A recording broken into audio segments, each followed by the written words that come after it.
पिछले जन्म में मैंने अपनी गर्लफ्रेंड के साथ एक छोटे खरगोश का टैटू बनवाया था, लेकिन किसे पता था कि प्रलय आने के बाद टैटू ही शक्तियां जागृत करने का जरिया बन जाएगा। मेरी गर्लफ्रेंड स्पिरिट रैबिट में बदल गई और मुझे हर जगह छिपाकर बचाती रही, जबकि मेरे पास कोई टैटू नहीं था, इसलिए मैं एक भी शक्ति जागृत नहीं कर पाया। मैं सिर्फ बेबस होकर देखता रहा कि वह अकेले ही भयानक दानवों से लड़ रही है। आखिरकार मुझे बचाने के लिए उसने अपनी जान दे दी। पछतावे और दर्द के साथ जब मैंने दोबारा आंखें खोली तो पाया कि मैं प्रलय आने से ठीक एक दिन पहले पुनर्जन्म ले चुका हूँ। इस बार मैंने अपनी सारी संपत्ति बेच दी और सीधे टैटू शॉप पहुंच गया। मैंने कसम खाई कि इस बार मैं फूड चेन के सबसे ऊपरी स्तर पर खड़ा रहूंगा। मेरी छाती पर पांगु द्वारा आकाश और धरती को अलग करने वाला टैटू बनेगा। पीठ पर 9 ड्रैगनों द्वारा ताबूत खींचने वाला टैटू। बाएं पैर पर डोंगहुआंग ताइयी और दाएं पैर पर महान वानर राजा गईतियान द शेंग। 8 मास्टरों के हाथ से टैटू मशीनें गिर पड़ी और वे मुझे ऐसे देखने लगे जैसे मैं कोई पागल हूँ। लड़के, क्या तुझे अपनी जान प्यारी नहीं है? पांगु का टैटू ही पहले से फॉरबिडन डेस्टिनी माना जाता है और तू ऊपर से 9 ड्रैगनों वाला टैटू भी बनवाना चाहता है। वह कोई साधारण मिथिकल टोटम नहीं, बल्कि करोड़ों जीवों का विनाश करने वाला फॉरबिडन टैटू है। मैं ठंडे स्वर में हंस पड़ा। अगर 1 मिलियन कम है तो मैं 10 मिलियन दूंगा। मुझे चाहिए कि आप खुद सुई चलाएं और बाकी लोग आपकी मदद करें। 7 दिनों के अंदर यह काम पूरा होना चाहिए। मास्टर का चेहरा बदल गया। 7 दिन? तुम पागल हो गए हो। इतने बड़े टैटू को 7 दिनों में पूरा करना नामुमकिन है। मैंने अपनी जेब से एक सूची निकाली और मेज पर फेंक दी। Military grade recovery gel, bionic repair patch, imported pain killer और एंटी इन्फेक्शन मेडिसिन, सब कुछ मैं पहले ही तैयार कर चुका हूँ। आप सिर्फ टैटू बनाइए, जान की जिम्मेदारी मेरी। मास्टर मुझे घूरता रहा। पूरे 30 सेकंड तक वहाँ सन्नाटा छाया रहा। आखिरकार वह झुका टैटू मशीन उठाता है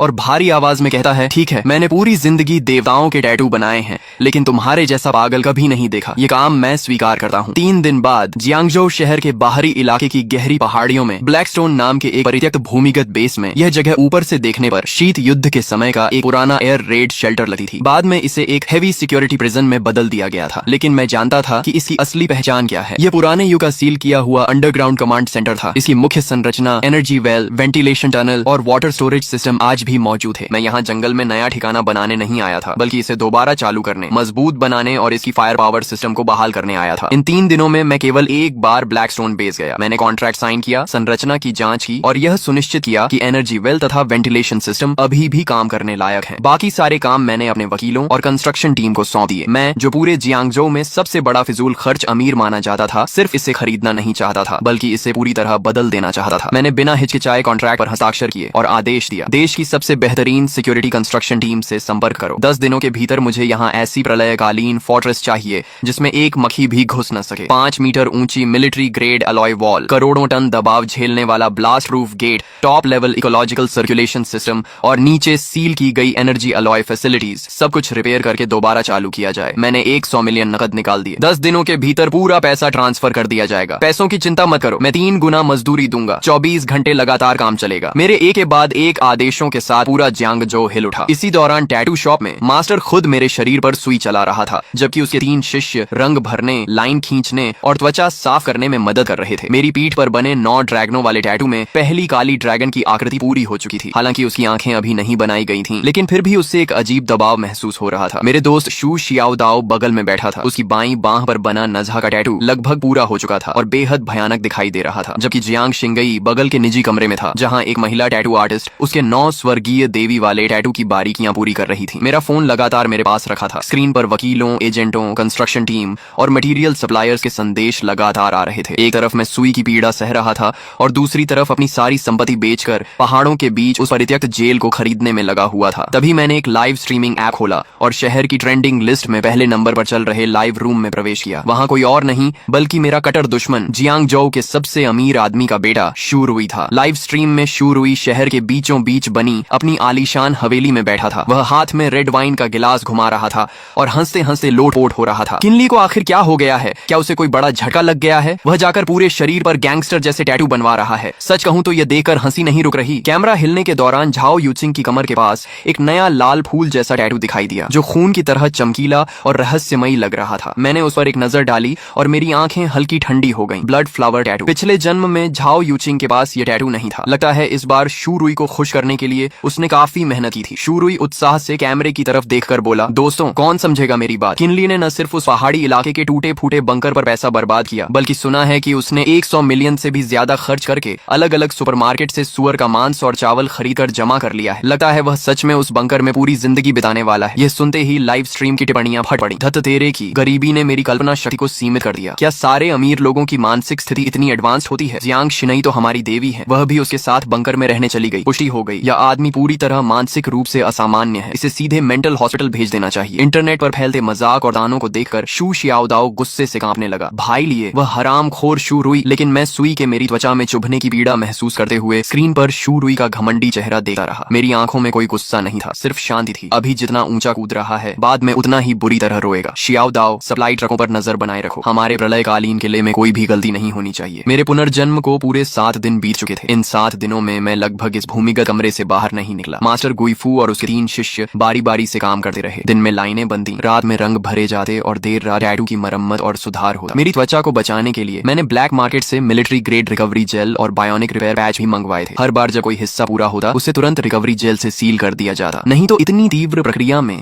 मेरी त्वचा बहुत पहले ही जवाब दे चुकी होती। 7वें दिन की देर रात सबसे अंदर वाले कमरे में टैटू मशीन की आवाज आखिरकार रुक गई। शू शियाओदाओ के हाथ पर बने नज्हा और एरलांग शेन के टैटू 2 दिन पहले ही पूरे हो चुके थे। जियांग शिनई का 9 हेवंस मिस्टिक मेडन टैटू भी कल पूरा हो गया था और अब मेरे शरीर पर 4 महान फॉरबिडन टोटम आखिरकार पूर्ण हो चुके थे। छाती पर पांगू द्वारा सृष्टि निर्माण, पीठ पर 9 ड्रैगनों द्वारा ताबूत खींचना, बाएं पैर पर डोंगहुआंग ताई और दाएं पैर पर महान वानर राजा। मास्टर गुइफू ने दस्ताने उतारे और मेरे शरीर पर बने चित्रों को देखकर लंबी सांस छोड़ी। पूरा हो गया। जिंदगी भर टैटू बनाए हैं, लेकिन इतना बड़ा काम कभी नहीं किया। पांगू, 9 ड्रैगन, डोंगहुआंग ताई और महान वानर राजा, सिर्फ इस एक सेट के दम पर पूरे जियांगजोउ के टैटू जगत में कोई भी मेरे गुइफू से ऊपर होने का दावा नहीं कर सका। मैं कुर्सी से उठकर आईने के सामने खड़ा हो गया। 4 फॉरबिडन टोटम मेरे सीने, पीठ और पैरों पर फैले हुए थे। हर रेखा प्राचीन, भारी और धारदार लग रही थी। खासकर पीठ पर बना 9 ड्रैगनों वाला टैटू। 9 काले ड्रैगन दोनों ओर लिपटे हुए ऊपर उठ रहे थे। उनकी चमकदार शल्कें एक दूसरे पर चढ़ी हुई थीं। 9 पूंछें पीठ के बीचों बीच मिल रही थीं और एक प्राचीन काले ताबूत को खींच रही थीं। उस ताबूत पर रहस्यमयी जंजीरें लिपटी हुई थीं। हालांकि वह सिर्फ एक टैटू था, लेकिन उसे देखते ही दिल पर एक अजीब दबाव महसूस होता था। शू शियाओदाओ मेरे चारों ओर घूमकर देखने लगा और अनायास ही निगल गया। ये बहुत खतरनाक लग रहा है। अगर मैंने इसे अपनी आंखों से बनते हुए न देखा होता तो मुझे लगता कि यह रात को खुद ही जीवित हो जाएगा। मैंने कपड़े पहनकर अपने सारे टैटू ढक लिए। अभी ये सिर्फ टैटू हैं, लेकिन जब लाल चांद उतरेगा तभी ये सच में जागेंगे। शियाओदाओ चौंक गया। लाल चांद? मैंने कोई जवाब नहीं दिया, बस फोन निकालकर समय देखा। लाल चांद के आने में अब सिर्फ 12 दिन बाकी थे। चलो ब्लैकस्टोन बेस चलते हैं। अब समय आ गया है कि हम अपने प्रलयकालीन किले का निरीक्षण करें। 2 घंटे बाद हम जियांगजोउ शहर के बाहरी पहाड़ी इलाके में स्थित ब्लैकस्टोन बेस पहुंच गए। वहां का प्रारंभिक निर्माण पूरा हो चुका था। भूमिगत वेंटिलेशन सिस्टम, ऊर्जा केंद्र और इकोलॉजिकल सर्कुलेशन सिस्टम दोबारा चालू किए जा चुके थे। अगले 12 दिनों तक मैंने लगभग आराम नहीं किया। डीजल, भारी of road vehicles, backup generators, military grade protective suits और जितनी भी सर्वाइवल सप्लाईज खरीदी जा सकती थी, मैंने सब खरीद ली। बाहर की दुनिया को लग रहा था कि मैं पागल हो गया हूँ, लेकिन सिर्फ मुझे पता था कि सभ्य दुनिया के पास अब ज्यादा समय नहीं बचा है। लाल चांद के आने से 1 दिन पहले आखिरी खेप भी ब्लैकस्टोन बेस में पहुंच गई। गोदाम के अंदर चावल, आटा, पीने का पानी, डिब्बा बंद भोजन, ताजा मांस, दवाइयां, डीजल, बैकअप जनरेटर्स और मिलिट्री ग्रेड प्रोटेक्टिव सूट पहाड़ों की तरह जमा थे। 3 मंजिला भूमिगत गोदाम लगभग पूरी तरह भर चुका था। शू शियाओदाओ दरवाजे पर खड़ा होकर आंखें फाड़े देख रहा था। भाई लिए, क्या आप यहाँ अगले जन्म तक रहने वाले हैं? जियांग शिनई भी चुपचाप सब देख रही थी। वह पहले से जानती थी कि मैंने बड़ी मात्रा में सामान जमा किया है, लेकिन जब उसने अपनी आंखों से यह विशाल भूमिगत गोदाम देखा तो उसके माथे पर भी शिकन आ गई। किन लिए? आखिर आप किस चीज से डर रहे हैं? मैंने तुरंत जवाब नहीं दिया। मैं धीरे धीरे गोदाम के बीचों बीच चला गया और अपना दाहिना हाथ उठाया। अगले ही पल एक चमक हुई। 3 मंजिला ऊंचाई तक जमा हजारों टन सामान अचानक हवा में गायब हो गया। कुछ ही सेकंड पहले तक भरा हुआ गोदाम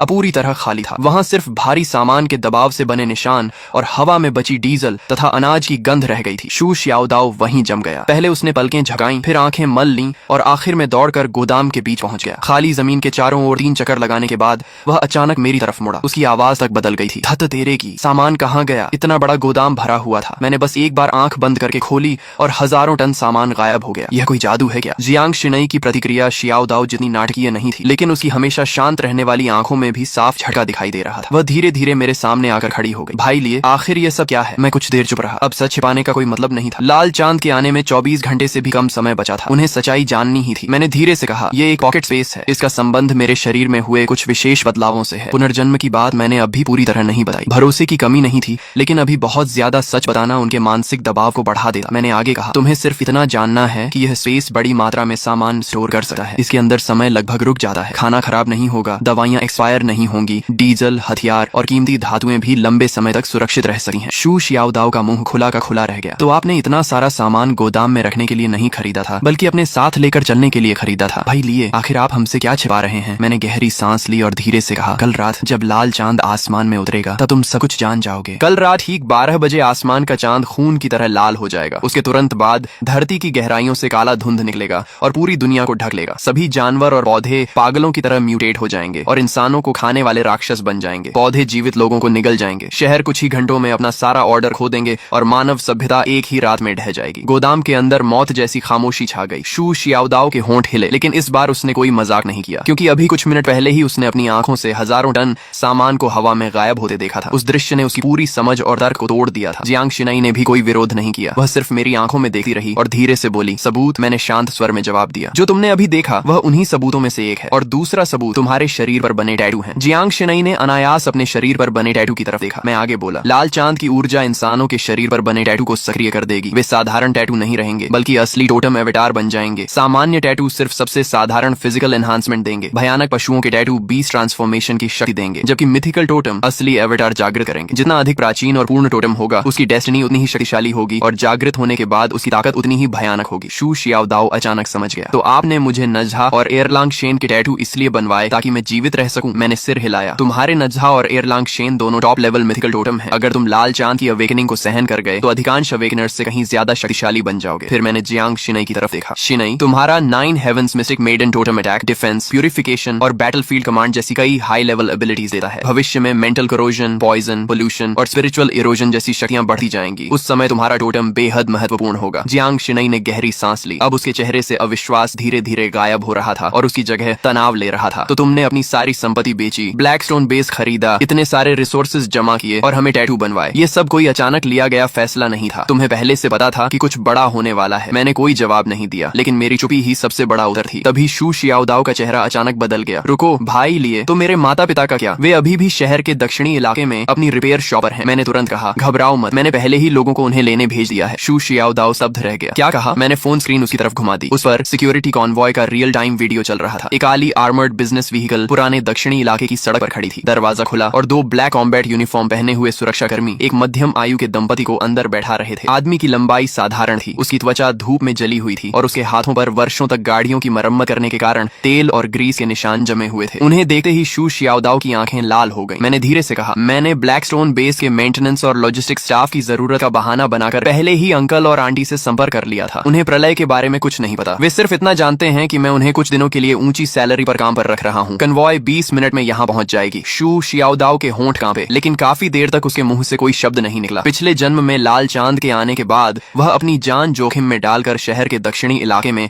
अपने माता पिता को बचाने गया था, लेकिन तब तक पूरा इलाका म्यूटेटेड रैट्स के झुंड से भर चुका था। उसे सिर्फ अपने पिता की टूटी हुई रिंच और अपनी माँ का पुराना एप्रन मिला था, जिसे वह कभी फेंकना नहीं चाहती थी। उसके बाद शू शियाओदाओ एक पागल आदमी की तरह हर दिन लड़ता और मारता रहा, जब तक कि आखिरकार वह एक बीस नेस्ट में मारा नहीं गया। लेकिन इस जन्म में मैं उसे दोबारा वह दर्द नहीं झेलने दूंगा। मैंने उसके कंधे पर हाथ रखा। चिंता मत करो, इस बार अंकल और आंटी की सुरक्षा की जिम्मेदारी मेरी है। शू शियाओदाओ ने सिर झुका लिया। उसके कंधे हल्के हल्के कांप रहे थे। काफी देर बाद उसने सिर उठाया। उसकी आंखें पूरी तरह लाल थीं। भाई लिए धन्यवाद। मैं बस हल्का सा मुस्कुरा दिया। जियांग शिनाई ये सब चुपचाप देखती रही। कुछ देर बाद उसने धीमी आवाज में पूछा, तो मेरे पिता का क्या? मैंने शांत स्वर में जवाब दिया, जियांग अंकल अभी पूरी तरह सुरक्षित हैं। तुम जानती हो कि तुम्हारे पिता जियांग चेंगयुआन ड्रैगन नेशन के शीर्ष एनर्जी रिसर्च एकेडमिशियन हैं। आधा महीना पहले ही उन्हें सेना द्वारा राजधानी के अंडरग्राउंड बेस में ले जाया गया था, जहां वे highest level energy core project पर काम कर रहे हैं। वह जगह इस समय पूरे ड्रैगन नेशन की सबसे सुरक्षित जगहों में से एक है। यह सुनकर जियांग शिनाई ने राहत की सांस ली। फिर मैंने थोड़ी देर रुकर कहा,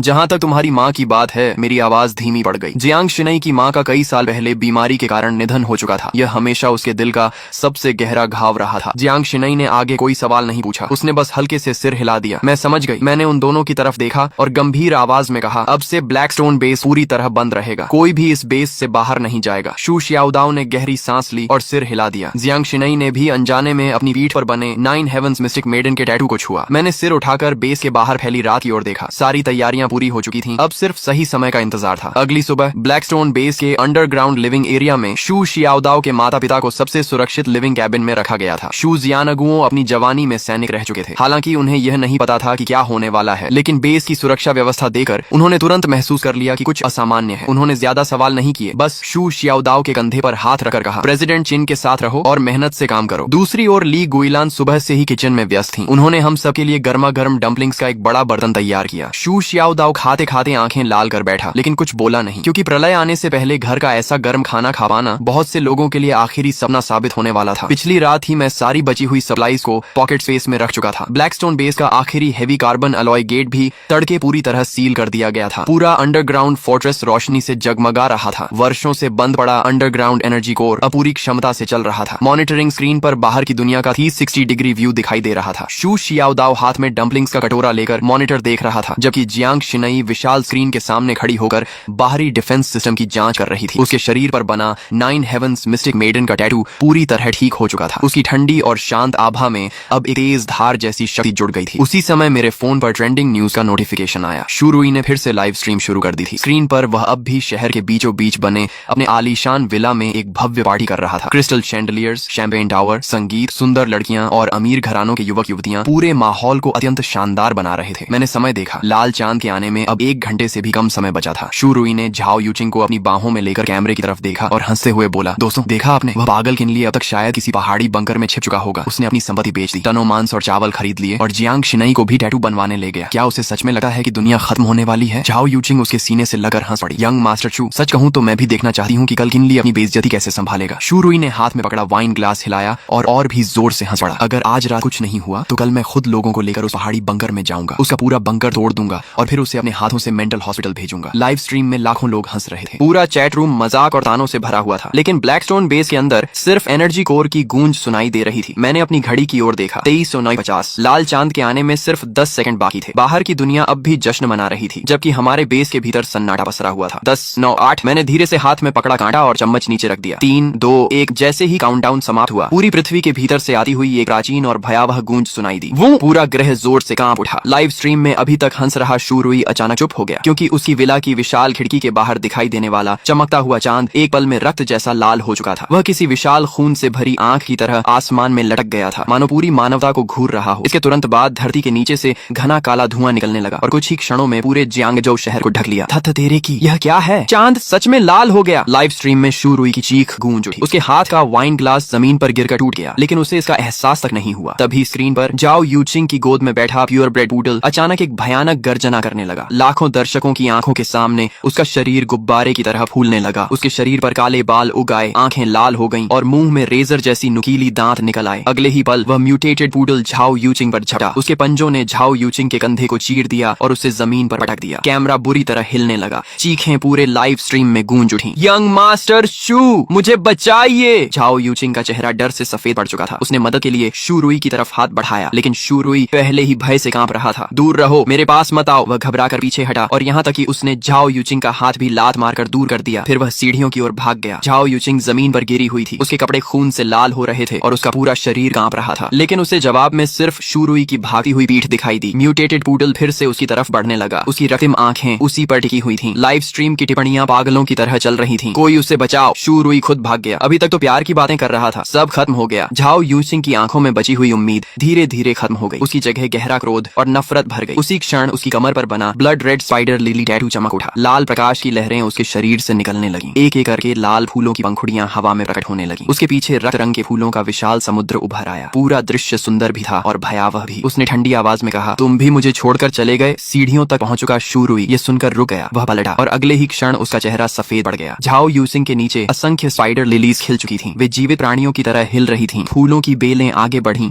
और म्यूटेटेड पूडल के पैरों को जकड़ लिया। अभी कुछ क्षण पहले तक उग्र दिखने वाला वह राक्षसी कुत्ता अब किसी दुह स्वप्न में फंसा हुआ प्रतीत हो रहा था। वह जमीन पर गिरकर कांपने लगा। झाओ यूचिंग दीवार का सहारा लेकर खड़ी हुई। उसके कंधे का घाव लाल फूलों से ढक चुका था। उसके चेहरे पर एक रहस्यमयी मुस्कान उभर आई। पूरी लाइव स्ट्रीम फट पड़ी। धत तेरे की, वह जाग गई। उसके शरीर पर फूल खिल रहे हैं। ये कैसी शक्ति है? बहुत डरावना है। अगले ही पल स्क्रीन काली हो गई। लाइव स्ट्रीम अचानक बंद हो गई। मैंने अपने फोन की काली स्क्रीन को देखा और होठों पर ठंडी मुस्कान आ गई। येलो स्प्रिंग्स, स्पाइडर लिली, फूल खिलते हैं लेकिन वापसी का रास्ता नहीं छोड़ते। झाओ यूचिंग ने इस जन्म में अपने लिए सचमुच एक उपयुक्त भाग्य चुना है। तभी शू शियाओदाओ की कांपती आवाज सुनाई दी, भाई लिए बाहर सब कुछ बिखर गया है। वह मॉनिटरिंग स्क्रीन पर दिखाई दे रहे शहर के दृश्य को देख रहा था। मैंने तुरंत कहा, बाहर मत देखो, अपने मन को स्थिर रखो, क्योंकि इसी समय लाल चांद की ऊर्जा बेस की मोटी चट्टानों को भेद कर हमारे शरीरों तक पहुंच चुकी थी। शू शियाओदाओ और जियांग शिनई दोनों दर्द से कराह उठे। लाल चांद की ऊर्जा उबलते हुए लावे की तरह उनके शरीरों में प्रवेश कर रही थी। शू शियाओदाओ की बाईं बांह पर बना नझा का टैटू भयंकर अग्नि में बदल गया। दाईं बांह पर बने एरलांग शेन की तीसरी आंख चमक उठी और सुनहरी रोशनी चारों ओर फैल गई। जियांग शिनई की पीठ पर बना 9 हेवंस मिस्टिक मेडन टोटम प्रकाश में बदल गया। दैवीय आभा ने उसे हवा में उठा लिया। उसका शांत स्वभाव अपवित्र और अजेय प्रतीत हो रहा था। वे दोनों जाग चुके थे। उन्होंने अवेकनिंग प्राप्त कर ली थी, लेकिन मेरे साथ जो हो रहा था वह उनसे कहीं अधिक भयानक था। मेरे शरीर में प्रवेश करने वाली लाल चांद की ऊर्जा उनकी तुलना में 10 गुना अधिक थी। अचानक पूरे अंडरग्राउंड फोर्ट्रेस में 9 गहरी ड्रैगन गर्जनाएं गूंज उठी। मेरी पीठ पर बना 9 ड्रैगन पुलिंग कॉफिन टोटम पूरी तरह जाग चुका था। 9 विशाल काले ड्रैगनों की परछाइयां मेरी पीठ से बाहर निकल आईं। उनके शरीर पर्वतों जैसे विशाल थे। उनकी शल्कें बर्फ जैसी ठंडी चमक रही थी। उनकी रक्तिम आंखें एक साथ खुल गईं। उनके पीछे एक प्राचीन काला ताबूत हवा में तैर रहा था। उस ताबूत पर लिपटी हुई लाल काली जंजीरें एक एक करके तनने लगी। एक अवर्णनीय फॉरबिडन प्रेशर पूरे अंडरग्राउंड फोर्ट्रेस में फैल गई। शू शियाओदाओ का चेहरा सफेद पड़ गया और वह कई कदम पीछे हट गया। यहाँ तक कि जियांग शिनई के पीछे खड़ी 9 हेवंस मिस्टिक मेडन एवेटार भी हल्की कांप उठी, मानो उसे स्वाभाविक रूप से खतरा महसूस हो रहा हो। मेरे बाएं पैर पर बना दोंग हुआंग ताई टोटेम सूर्य जैसी अग्नि से जल उठा। ऐसा लग रहा था मानो वह पूरी दुनिया को भस्म कर सका हो। मेरे दाएं पैर पर महान वानर राजा की परछाई प्रकट हुई। उसके भीतर से असीम युद्ध शक्ति फूट रही थी। स्वर्ग और धरती को चुनौती देने वाली वह शक्ति हर चीज को कुचल देना चाहती थी। चारों सर्वोच्च टोटम एक साथ जाग चुके थे, लेकिन अगले ही पल मैंने उन्हें जबरदस्ती दबा दिया। चारों फॉरबिडन टोटम बहुत अधिक शक्तिशाली थे। मेरी वर्तमान क्षमता इतनी नहीं थी कि मैं बिना किसी कीमत के उन सबको एक साथ पूरी तरह सक्रिय रख सकूं। पांगु शक्ति का प्रतीक था। 9 ड्रैगन पुलिंग कॉफिन दमन और विनाश का प्रतीक था। गर्रा!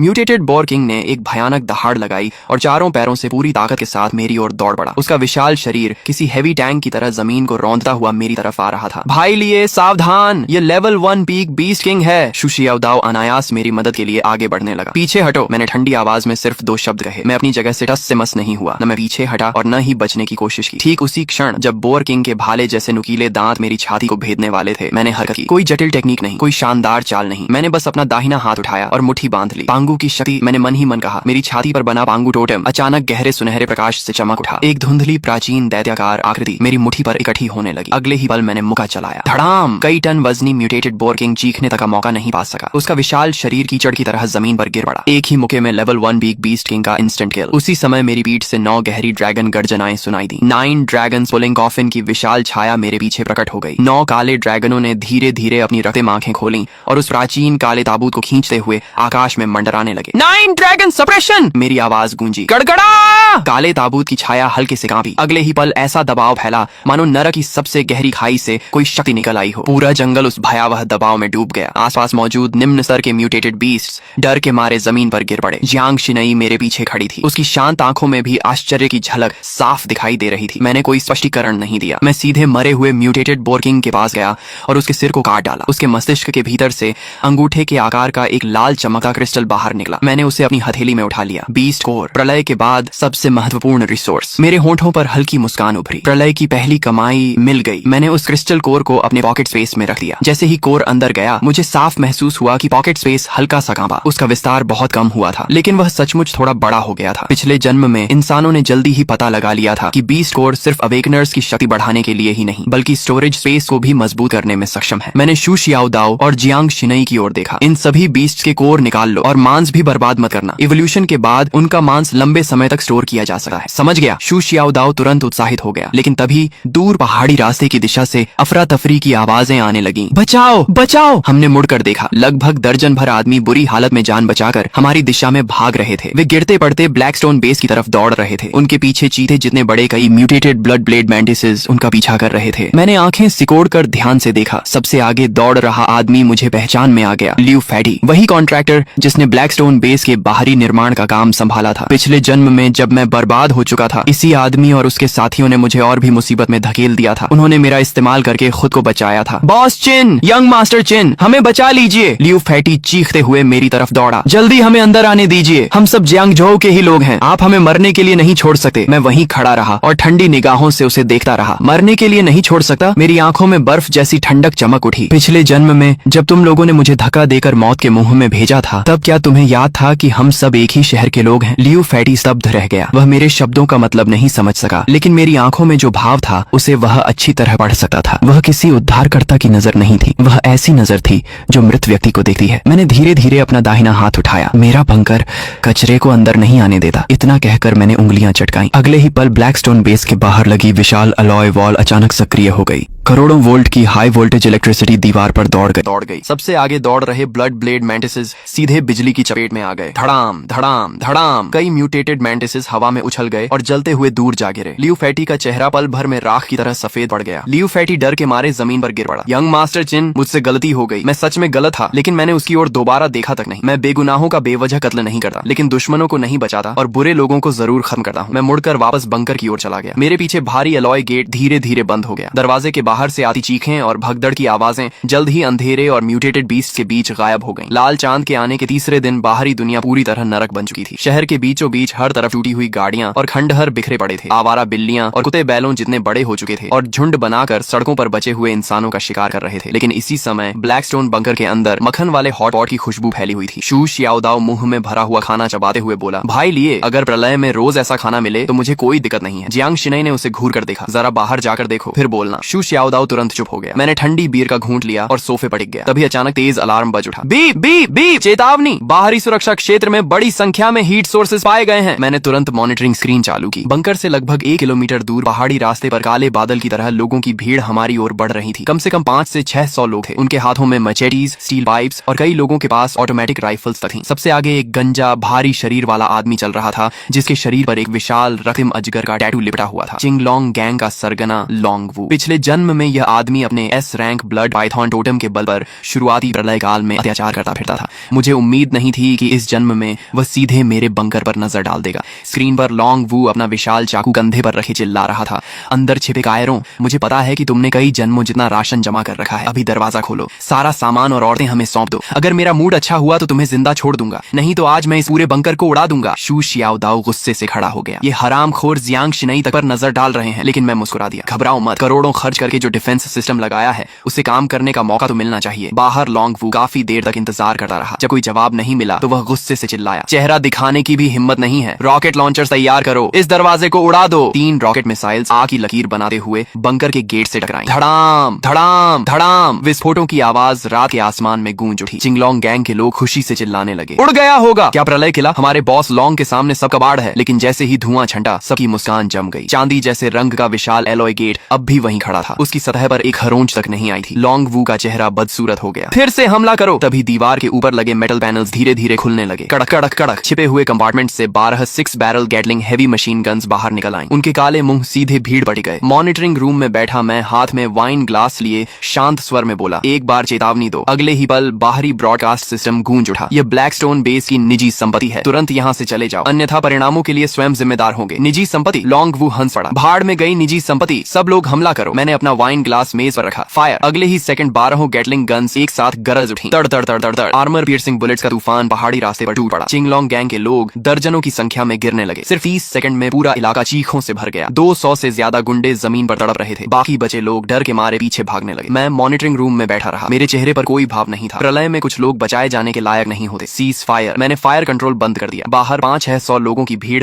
अब आधे से भी कम रह गई थी। लोंग वू खून से लथपथ उठ खड़ा हुआ। कमीने, मैं तुझे जिंदा नहीं छोड़ूंगा। उसका पूरा शरीर रक्तिम शल्कों से ढका हुआ था। S rank blood Python awakener होने के कारण उसकी लाइफ फोर्स और डिफेंस असाधारण थी। साधारण गोलियां उसे आसानी से नहीं मार सकती थीं। अर्थ टाइप अवेकनर्स, सुरंग खोदो, आज अंदर के लोगों को मारे बिना वापस नहीं जाएंगे। पंगोलिन टैटू वाले कई अवेकनर्स तुरंत जमीन खोदने लगे। मैंने स्क्रीन देखकर ठंडी हंसी हंसी। मरने की जल्दी है इन्हें। मैं उठ खड़ा हुआ। शियाओदाओ, शिनई, बेस संभालो, मैं बाहर का कचरा साफ करके आता हूँ। भारी अलॉय गेट धीरे धीरे खुल गया। मैं अकेला बाहर निकल आया। लोंग वू ठहाका मारकर हंसा। आखिर मौत स्वीकार करके बाहर आ ही गया। उसके इशारे पर 200 से ज्यादा बचे हुए गुंडे हथियार लेकर मेरी ओर टूट पड़े। मैं वहीं खड़ा रहा। फिर मैंने धीरे धीरे अपना बायां पैर आगे बढ़ाया। बाएं पैर पर बना दोंगहुआंग तई टोटम गहरे सुनहरे प्रकाश से चमक उठा। ऐसी गर्मी फैलने लगी मानो पूरी दुनिया पिघल जाएगी। Solar true fire. मैंने पैर जमीन पर दे मारा। धड़ाम, सुनहरी आग का समुद्र चारों ओर फैल गया। सबसे आगे दौड़ रहे दर्जनों गुंडे छूते ही हवा में उछल गए। जमीन काली पड़ गई। लोहे के हथियार पिघलकर तरल धातु बन गए। इतनी भयानक गर्मी थी कि कोई मेरे पास आने की हिम्मत नहीं कर सका। सिर्फ एक बार में 200 से ज्यादा लोग पूरी तरह टूट गए। कुछ ही सेकंड में पूरा मैदान खाली हो गया। अब वहाँ सिर्फ लोंग वू अकेला खड़ा था। उसके घुटने कांप रहे थे। फिर वह धड़ाम से घुटनों के बल गिर पड़ा। राक्षस, तू आखिर है क्या? मैं उसकी ओर बढ़ने लगा। हर कदम के साथ उसका मानसिक संतुलन टूटा जा रहा था। असंभव, ये किसी एफ रैंक अवेकनर की ताकत नहीं हो सकती। असंभव। अचानक उसकी आंखों में पागलपन चमक उठा। उसने अपनी जीभ काटी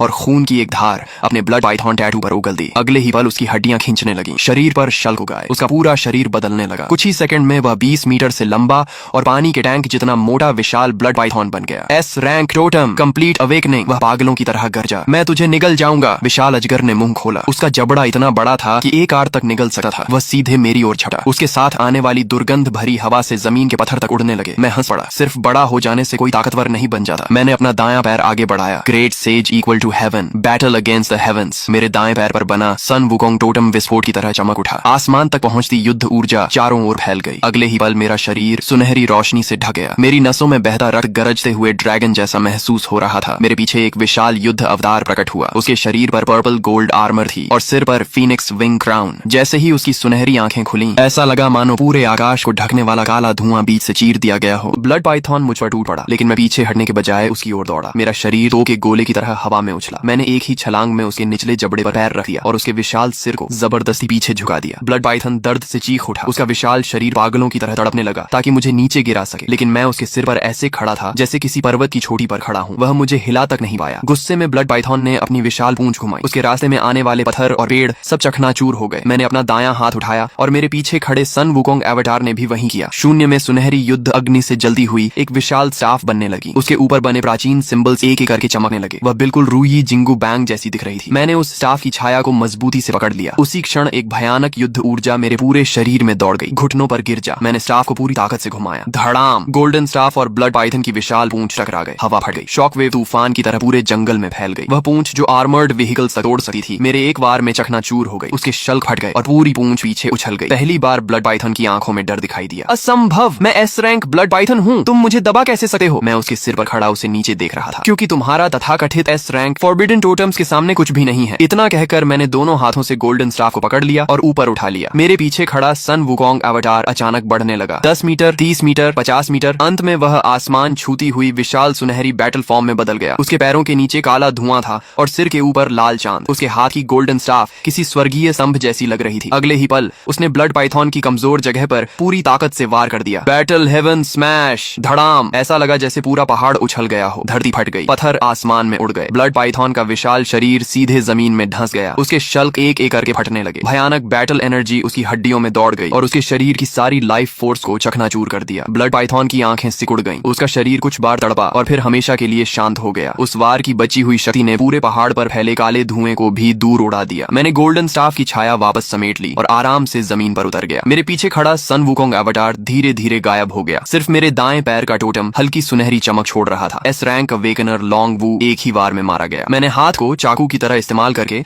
ब्लड पाइथन का सिर काटा और उसके अंदर से गहरी लाल रोशनी छोड़ता हुआ बीस्ट कोर निकाल लिया। बुरा नहीं है, एस रैंक टोटम से बना कोर किसी काम का तो है। मैंने उसे अपने पॉकेट स्पेस में रख लिया और वापस बंकर की ओर चल पड़ा। मेरे पीछे पड़े घायल और बचे हुए गुंडों में से किसी की भी हिम्मत नहीं हुई कि मेरी ओर नजर उठाकर देख सके। युद्ध खत्म होने के बाद मैंने सैकड़ों बीस्ट कोर्स इकट्ठे किए। उनमें ज्यादातर लो लेवल कोर्स थे, लेकिन संख्या बहुत ज्यादा थी। जैसे जैसे उनकी ऊर्जा पॉकेट स्पेस में समाती गई, मैं साफ महसूस कर सकता था कि स्पेस लगातार बड़ा हो रहा है। मेरे शरीर की ओरिजिन पावर भी पहले से ज्यादा मजबूत होती जा रही थी। लेकिन सबसे बड़ी खुशी मुझे किसी और चीज से मिली। मेरी पीठ पर बना 9 ड्रैगन पुलिंग कॉफिन टोटम पहले से ज्यादा स्पष्ट हो गया था। उस प्राचीन काले ताबूत पर बंधी 9 स्टार चेन्स में से पहली चेन हल्की सी हिलने लगी थी। मैंने आंखें बंद की और टोटम से आती जानकारी को महसूस किया। 9 ड्रैगन पुलिंग कॉफिन सिर्फ सप्रेशन टाइप टोटम नहीं था। इसकी असली ताकत डिवावर करने में थी। बीस्ट कोर्स को डिवावर करना, दुश्मनों के टोटम फ्रैगमेंट्स को डिवावर करना और हर उस एनर्जी को डिवावर करना जिसे शक्ति में बदला जा सके। फिर वही शक्ति मुझे वापस मिलती थी और मेरे शरीर, ओरिजिन पावर और पॉकेट स्पेस को मजबूत बनाती थी। इस एबिलिटी का नाम था कॉफिन डिवावर। लेकिन पहली चेन अभी पूरी तरह नहीं खुली थी। इसे पूरी तरह सक्रिय करने के लिए मुझे और भी हाई लेवल बीस्ट कोर चाहिए था। कम से कम level 5 beast core. Level 5 core. मैंने आंखें खोली और मुस्कुरा दिया। पिछले जन्म में रेड मून के आने के कुछ समय बाद ईस्ट सी में एक लेवल 5 सी बीस्ट दिखाई दिया था। वह लगभग पूरे जांगजो को नष्ट कर देता, लेकिन इस जन्म में उसका कोर मेरा होगा। मैं संतुष्ट होकर मुड़ा और वापस एयर रेड शेल्टर की ओर चल पड़ा। भारी दरवाजा धीरे धीरे बंद हो गया और बाहर की सारी किलिंग और केओस पूरी तरह कट गई। शू शाओदाओ उत्साह से मेरी ओर आया। उसकी आंखों में पागलपन जैसा जोश भरा था। ब्रदर लाई, आप तो हद से भी ज्यादा ओपी हैं। जांग शिनी ने एम्पायर ग्रेड गरम तौलिया बढ़ाया। उसकी खूबसूरत आंखों में चमक थी। आपने बहुत मेहनत की है। हॉट पॉट अभी भी गर्म है। मैंने हाथ पहुंचे वापस सोफे पर बैठा और वाग्यू बीफ का एक टुकड़ा उठा लिया। इसी समय क्योटो से 500 मीटर नीचे बने हाईएस्ट मिलिट्री कमांड सेंटर में माहौल बेहद भारी था। रिपोर्ट, ईस्टर्न वॉर जोन की 3rd डिफेंस लाइन टूट गई है। 3 लेवल 4 बीस्ट ने घेरा तोड़ दिया है। रिपोर्ट, सदर्न कोस्ट पर असामान्य सुनामी दिखाई दी है। शक है कि डीप सी जायंट बीस्ट किनारे पर पहुंच गया है। रिपोर्ट, लेवल 3 और उससे ऊपर के बीस्ट पर थर्मल वेपन्स का असर तेजी से घट रहा है। हमारी अवेकनर्स आर्मी को भारी नुकसान हुआ है। एक के बाद एक एक बुरी खबरें सभी के दिलों पर हथौड़े की तरह गिर रही थीं। विशाल इलेक्ट्रॉनिक सैंड टेबल के सामने खड़े कमांडर ने दर्द से आंखें बंद कर लीं। वह ड्रैगन नेशन की सेना के सुप्रीम कमांडर लॉन्ग शुआई थे। रेड मून आए केवल 3 दिन हुए थे, लेकिन मानवता जिस मॉडर्न सिविलाइजेशन पर गर्व करती थी उसका आधे से ज्यादा हिस्सा नष्ट हो चुका था। यहाँ तक कि सेना भी उन भयानक म्यूटेटेड जायंट बीस्ट के सामने कमजोर पड़ती जा रही थी। क्या सचमुच हमारा अंत होने वाला है? तभी इंटेलिजेंस मॉनिटरिंग ऑफिसर अचानक अपनी सीट से खड़ा हो गया। सुप्रीम कमांडर, जल्दी ये देखिए, हाई एल्टीट्यूड स्टेल्थ ड्रोन अभी अभी ये फुटेज भेजकर लौटा है। विशाल स्क्रीन पर तस्वीर तेजी से बड़ी की गई। वह टाइटेनियम एलॉय की दीवारों से घिरा एक माउंटेन फोर्ट्रेस था। फोर्ट्रेस के बाहर का जंगल आग और गोलियों के निशानों से बुरी तरह बर्बाद हो चुका था। जमीन पर चिंगलोंग गैंग के गुंडों द्वारा भागते समय छोड़ी गई गाड़ियां और हथियार बिखरे पड़े थे, और स्क्रीन के बीचों बीच एक नंगे ऊपरी शरीर वाला युवा अकेला फोर्ट्रेस के बाहर पहाड़ी रास्ते पर खड़ा था। उसके सामने 20 मीटर से भी लंबी और पानी के टैंक जितनी मोटी एक भयानक ब्लड पाइथन थी। उसका पूरा शरीर डार्क रेड स्केल से ढका था और उसकी विशाल आंखों में पागलपन भरा हुआ था। एस क्लास अवेकनर मिला है, क्या आसपास की सेना को तुरंत सपोर्ट के लिए भेजें? देर हो चुकी है, दूरी बहुत ज्यादा है। जब तक हमारे लोग पहुंचेंगे तब तक लड़ाई खत्म हो जाएगी। लेकिन अगले ही पल पूरा कमांड सेंटर मौत जैसी खामोशी में डूब गया। स्क्रीन में उस युवक का दायां पैर अचानक चमकदार सुनहरी रोशनी से फट पड़ा। उसके पीछे एक बेहद घमंडी और युद्ध प्रिय गोल्डन बैटल एवेटार प्रकट हुआ। उस एवेटार ने गोल्डन आर्मर पहन रखा था, सिर पर Phoenix wing purple gold crown था और उसके हाथ में एक गोल्डन स्टाफ था जो मानो आसमान को दबा रहा हो। ड्रोन की स्क्रीन के पार भी सभी लोग एक आदिम और उग्र युद्ध शक्ति को महसूस कर सकते थे। यह कौन सा पाथ है? इंटेलिजेंस ऑफिसर बड़बड़ाया। किसी ने जवाब नहीं दिया क्योंकि स्क्रीन पर लड़ाई अपने सबसे चौंकाने वाले चरण में प्रवेश कर चुकी थी। युवक एक कदम में ब्लड पाइथन के सिर पर पहुंच गया। उसने दोनों हाथों से गोल्डन स्टाफ को कसकर पकड़ लिया। उसके पीछे का गोल्डन बैटल एवेटार भी पागल हो उठा। 10 मीटर, 30 मीटर, 50 मीटर और अंत में वह एक ऐसे विशाल एवेटार में बदल गया जो लगभग पहाड़ के बराबर ऊंचा था। अगले ही पल गोल्डन स्टाफ ने ब्लड पाइथन के 7 इंच वाइटल पॉइंट पर बेरहमी से प्रहार किया। धड़ाम! स्क्रीन के पार भी सभी लोग देख सकते थे कि पूरा जंगल जोर से कांप उठा। जमीन फट गई, पत्थर आसमान में उड़ गए। वह एस क्लास ब्लड पाइथन जिसकी रक्षा को भारी हथियार भी शायद नहीं तोड़ सकते थे, एक ही वार में जमीन के अंदर धंसा दी गई। उसका विशाल शरीर कुछ क्षण तक बुरी तरह तड़पता रहा और फिर पूरी तरह मर गया। पूरा कमांड सेंटर बिल्कुल शांत हो गया। कई सेकंड बाद किसी ने मुश्किल से लार निकली। एक वार में एस क्लास एवोल्यूशन बीस्ट को मार दिया। ये कैसे संभव है? आखिर वह किस लेवल का अवेकनर है? टारगेट की पहचान मिल गई है। चिनले, उम्र 22 साल, जांगजो छिन ग्रुप का पूर्व उत्तराधिकारी। रेड मून आने से 20 दिन पहले उसने अपनी सारी संपत्ति बेच दी और जांगजो के बाहरी इलाके में ब्लैकस्टोन बेस खरीद लिया। उसने बड़ी मात्रा में सप्लाईज भी जमा की। इसके अलावा वह 2 साथियों को लेकर अंडरग्राउंड टैटू स्टूडियो गया और लगातार 7 दिनों तक बड़े पैमाने पर टैटू बनवाए। रेड मून आने से 1 दिन पहले वह आधिकारिक रूप से ब्लैकस्टोन बेस में रहने चला गया। बेस पूरा कमांड सेंटर एक बार फिर खामोश हो गया। सभी को एक ही बात समझ आ गई थी, चिनलाई नाम का यह युवा शायद पहले से जानता था कि अपोकलिप्स आने वाला है। जांच जारी रखो, उसके साथ मौजूद उन 2 लोगों की जानकारी भी निकालो और तुरंत चिनलाई को हाईएस्ट स्ट्रेटेजिक टारगेट की सूची में डालो। स्पेशल कमिश्नर को जांगजो भेजा जाए। चिंगलोंग गैंग को खत्म करने के अगले दिन की सुबह मैं एयर रेड शेल्टर के कांस्टेंट टेम्परेचर स्विमिंग पूल में लेटा हुआ था, आंखें बंद करके शरीर के भीतर जमा विशाल एसेंस और एनर्जी को अब्सॉर्ब कर रहा था। तभी बी बी बी तेज अलार्म की आवाज ने फिर शांति तोड़ दी। ब्रदर लाई, फिर कुछ बेवकूफ लोग मरने आए हैं। चू शाओदाओ जल्दी से पूल के पास आया और मॉनिटरिंग टैबलेट मुझे थमा दिया। लेकिन इस बार लोग ज्यादा नहीं है, केवल कुछ दर्जन, मगर उनका लीडर कोई पुराना जानकार लगा है। मैंने टैबलेट लिया और स्क्रीन पर नजर डाली। मेरे होठों पर ठंडी मुस्कान उभर आई। स्क्रीन में दर्जनों फटे पुराने कपड़े पहने हुए गुंडे हाथों में घटिया हथियार लिए पहाड़ी रास्ते से शेल्टर की ओर बढ़ रहे थे। सबसे आगे चल रहे आदमी का चेहरा गंदगी से भरा था और हालत खराब थी, लेकिन मैंने उसे तुरंत पहचान लिया। जांगजो के सबसे अमीर आदमी का बेटा और मेरी पिछली जिंदगी का दुश्मन श्यू रुई। रेड मून आने वाले दिन वह सिटी सेंटर के विला में लाइव स्ट्रीम कर रहा था और म्यूटेटेड टाइजी डॉग को देखकर डर के मारे बुरी तरह घबरा गया था। मुझे उम्मीद नहीं थी कि वह अपनी पीठ पर मौजूद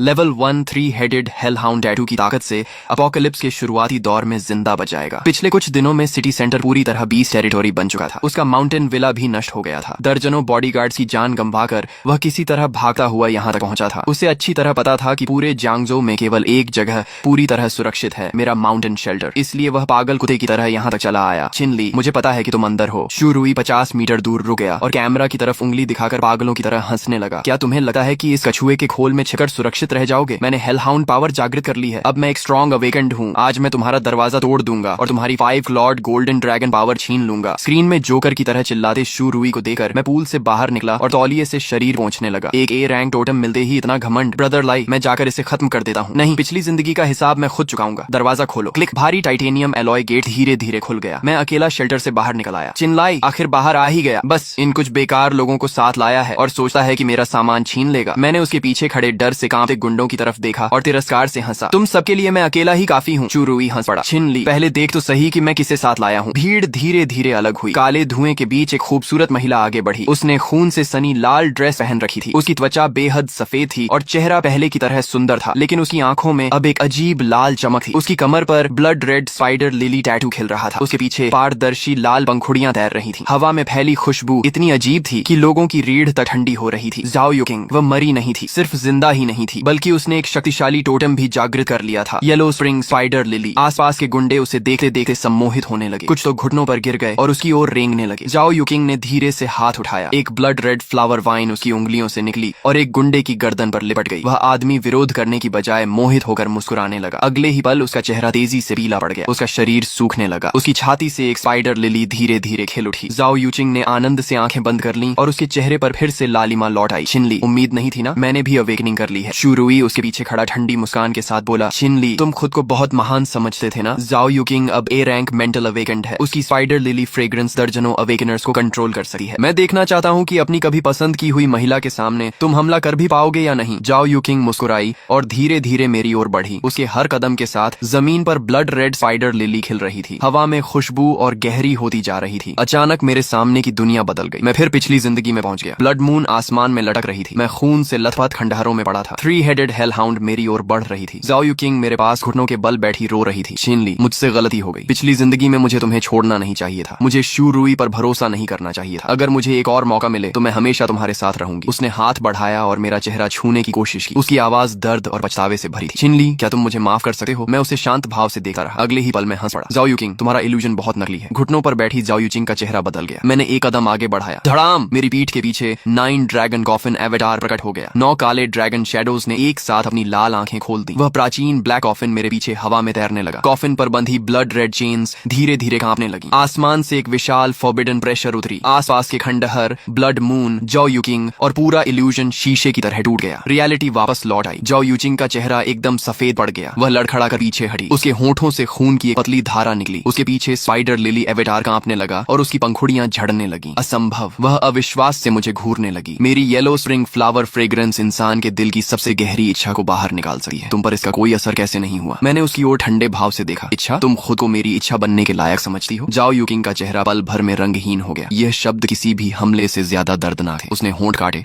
और उसकी आंखों में घबराहट उभर आई। छिनली, तुम पहले मुझे पसंद करते थे। तुम बस अब भी मुझसे नाराज हो, है ना? उसकी आंखों में आंसू भर आए। वह बेचारी बनने की कोशिश करते हुए बोली, मैं मानती हूँ कि मैंने गलतियां की थी, लेकिन उस समय मुझे नहीं पता था कि अपोकलिप्स आने वाला है। मुझे लगा था कि तुम सचमुच पागल हो गए हो। छिनलाई, बस मुझे शेल्टर में आने दो। मैं फिर से तुम्हारे साथ रह सकती हूँ। मैं अब ए रैंक अवेकेंड हूँ। मैं तुम्हारी मदद कर सकती हूँ। मैं सर्वाइवर्स को कंट्रोल कर सकती हूँ। मैं तुम्हारे काम आ सकती हूँ। जाओ युकिंग, तुम धोखेबाज औरत, अभी तो कह रही थी कि उसकी मदद करके उसे खत्म करोगी। शुरुई अचानक चिल्लाया। जाओ युचिंग ने पलटकर उसकी ओर देखा और गुस्से से चीखी, चुप रहो! अगर तुम लाइव स्ट्रीम में चिनलाई का मजाक न उड़ाते, अगर तुम मुझे उसके ऊपर हंसने के लिए मजबूर न करते, तो मैं आज इस हालत में नहीं होती। जब तुम भाग रहे थे तब क्या एक बार भी मुड़कर मेरी तरफ देखा था?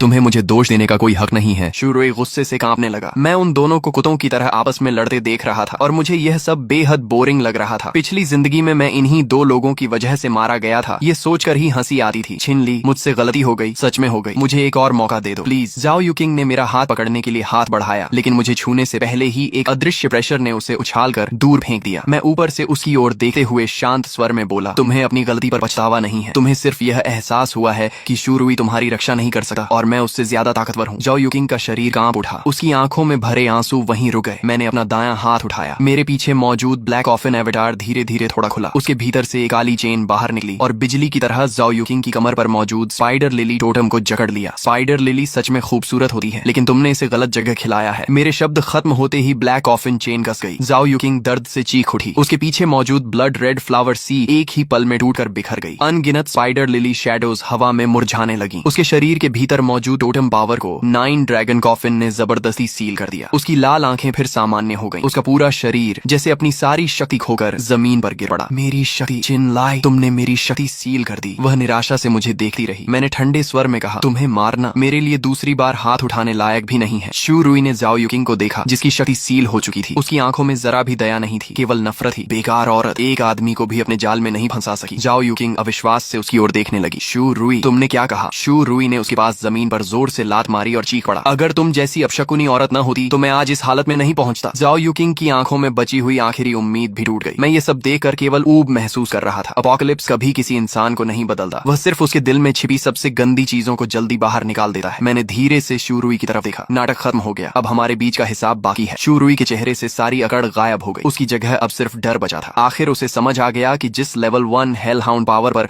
उसे इतना घमंड था, वह मेरे सामने कुछ भी नहीं थी। नहीं, मैं ए रैंक अवेकेंड हूँ, मैं दुनिया का सबसे ताकतवर इंसान हूँ। शूरुई पूरी तरह पागल हो गया। उसने आसमान की ओर सिर उठाकर जानवर जैसी दहाड़ लगाई। उसकी पीठ के कपड़े फट गए। उसके पीछे 5 मीटर से भी बड़ा काली आग में जलता हुआ 3-हेडेड हेल हाउंड एवेटार प्रकट हुआ। उसका शरीर फूलने लगा, मांसपेशियां उभर आईं, दोनों हाथ तेज भेड़िए के पंजों में बदल गए और वह गंधक जैसी बदबू छोड़ता हुआ मेरी ओर झपटा। मर जा, बीच वाले कुत्ते के सिर ने मुंह खोला और काली आग की एक भयंकर लपट मेरी ओर फेंकी। सामने से आते इस विशाल हमले को देखकर मुझे बचने की भी जरूरत महसूस नहीं हुई। ए रैंक मेरे सामने कुत्ते के बराबर भी नहीं है। मैंने गहरी सांस ली। मेरे शरीर के भीतर ओरिजिन पावर से बदला हुआ भयानक ब्लड एनर्जी उफनती नदी की तरह गरज उठा। मैंने किसी एवेटार या टोटम पावर का इस्तेमाल नहीं किया, सिर्फ अपने शरीर की ताकत पर भरोसा किया। मेरा दायां मुका पीछे गया और फिर तोप के गोले की तरह आगे निकला। धड़ाम, भयानक पंच फोर्स ने काली आग को बीच से चीर दिया। मेरा मुका बिना रुके यूरुई के सबसे गर्वित हेल हाउंड हेड पर जा लगा। क्रैक, हड्डियां टूटने की डरावनी आवाज गूंज उठी। यूरुई का दायां हाथ तुरंत टूट गया। बची हुई पंच फोर्स उसकी छाती पर जा लगी। यूरुई के मुंह से खून का फव्वारा निकला। उसका विशाल शरीर टूटी हुई पतंग की तरह हवा में उड़ा और दूर जाकर जमीन पर बुरी तरह गिर पड़ा। तुमने अवतार भी इस्तेमाल नहीं किया, फिर भी इतने ताकतवर कैसे हो सकते हो? शूरुई ने अपनी धंसी हुई छाती पकड़ ली। उसकी आंखों में पहली बार सच्चा डर दिखाई दिया। मैं धीरे धीरे उसके सामने पहुंचा और ऊपर से उसे देखने लगा। चिन शाओ, मुझसे गलती हो गई, प्लीज मुझे छोड़ दो। मैंने उसकी ओर देखा। मेरी आंखों में कोई भावना नहीं थी। पिछली जिंदगी में तुमने मुझे बीस्ट राइड के बीच धक्का दिया था, इस जिंदगी में मैं तुम्हें बीस्ट राइड में नहीं धकेलूंगा। ये सुनते ही शूरुई की आंखों में डर की एक नई चमक उभर आई, लेकिन मैंने ठंडे स्वर में कहा, क्योंकि वह तुम्हारे लिए बहुत आसान सजा होगी। मैंने धीरे से हाथ उठाया। मेरे पीछे 9 ड्रैगन कॉफिन एवेटार फिर प्रकट हुआ। ब्लैक कॉफिन थोड़ा सा खुला और उसके भीतर से एक काली चेन निकली जो सीधा शूरुई के 3-हेडेड हेल हाउंड टोटम में जा घुसी। शूरुई दर्द से चीख उठा। उसके पीछे का 3-हेडेड हेल हाउंड एवेटार पागलों की तरह संघर्ष करने लगा, लेकिन 9 काले ड्रैगन शैडोज ने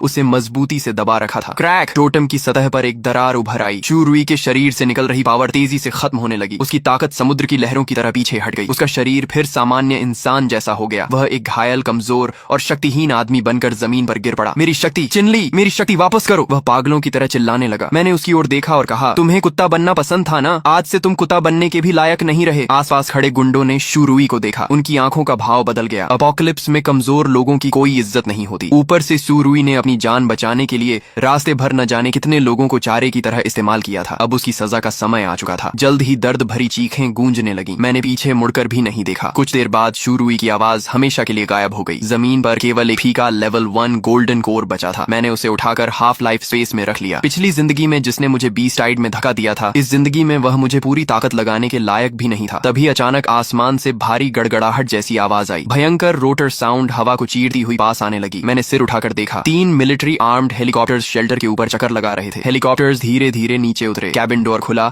और पूरी तरह आर्म्ड स्पेशल फोर्सेस के 2 दस्ते तेजी से बाहर निकले और दोनों तरफ फैल गए। उनके पीछे एक सीनियर कमांडर कुछ गार्ड्स के साथ आगे बढ़ा। मिस्टर चिन, नमस्कार। मैं ईस्टर्न रीजन का डेप्यूटी कमांडर लेइजान हूँ। सुप्रीम कमांडर के आदेश पर आपसे मिलने आया हूँ। मैंने हल्की मुस्कान के साथ कहा। कमांडर ले, आपने मेहनत की। बाहर बीस्ट हर तरफ फैले हुए हैं। आप यहाँ तक पहुँच गए, इसका मतलब कमांड सेंटर अब भी पूरी कोशिश से व्यवस्था बनाए हुए है। लेइजान की आंखों में आश्चर्य चमका। उसे लगा था कि मेरी जैसी ताकत वाला अवेकनर शायद मिलिट्री से दूरी रखेगा, लेकिन मैं अच्छी तरह जानता था कि अपोकलिप्स में मिलिट्री ही आम लोगों की आखिरी उम्मीद होती है। अगर वे फ्रंट लाइन नहीं संभालते तो जांगजो बहुत पहले बिखर चुका होता। लेइजान ने गहरी सांस ली। मिस्टर चिन, ड्रोन फुटेज में हमने आपको एस क्लास ब्लड पाइथन को मारते देखा। आपकी ताकत कमांड सेंटर के सभी झात अवेकनर्स से कहीं ऊपर है। सुप्रीम कमांडर आपके साथ highest level war time cooperation स्थापित करना चाहते हैं। हम आपको फोर्सफुली रिक्रूट नहीं करेंगे और ब्लैकस्टोन बेस भी नहीं लेंगे। बस इतना चाहते हैं कि ड्रैगन नेशन पर बड़े संकट आने पर आप अपनी क्षमता के अनुसार मदद करें। मैंने सिर हिलाया। ठीक है। लेइजन की आंखें चमक उठी। मैंने आगे कहा, लेकिन मैं इंडिपेंडेंट एक्शन का आदी हूँ। मैं किसी रेगुलर कमांड सिस्टम का हिस्सा नहीं बन सकता। ब्लैकस्टोन बेस एक इंडिपेंडेंट कोऑपरेशन बेस रहेगा। मिलिट्री ऑर्डर बनाए रखेगी, सर्वाइवर्स को ट्रांसफर करेगी और डिफेंस लाइंस बनाएगी। मैं इंटेलिजेंस शेयर करूंगा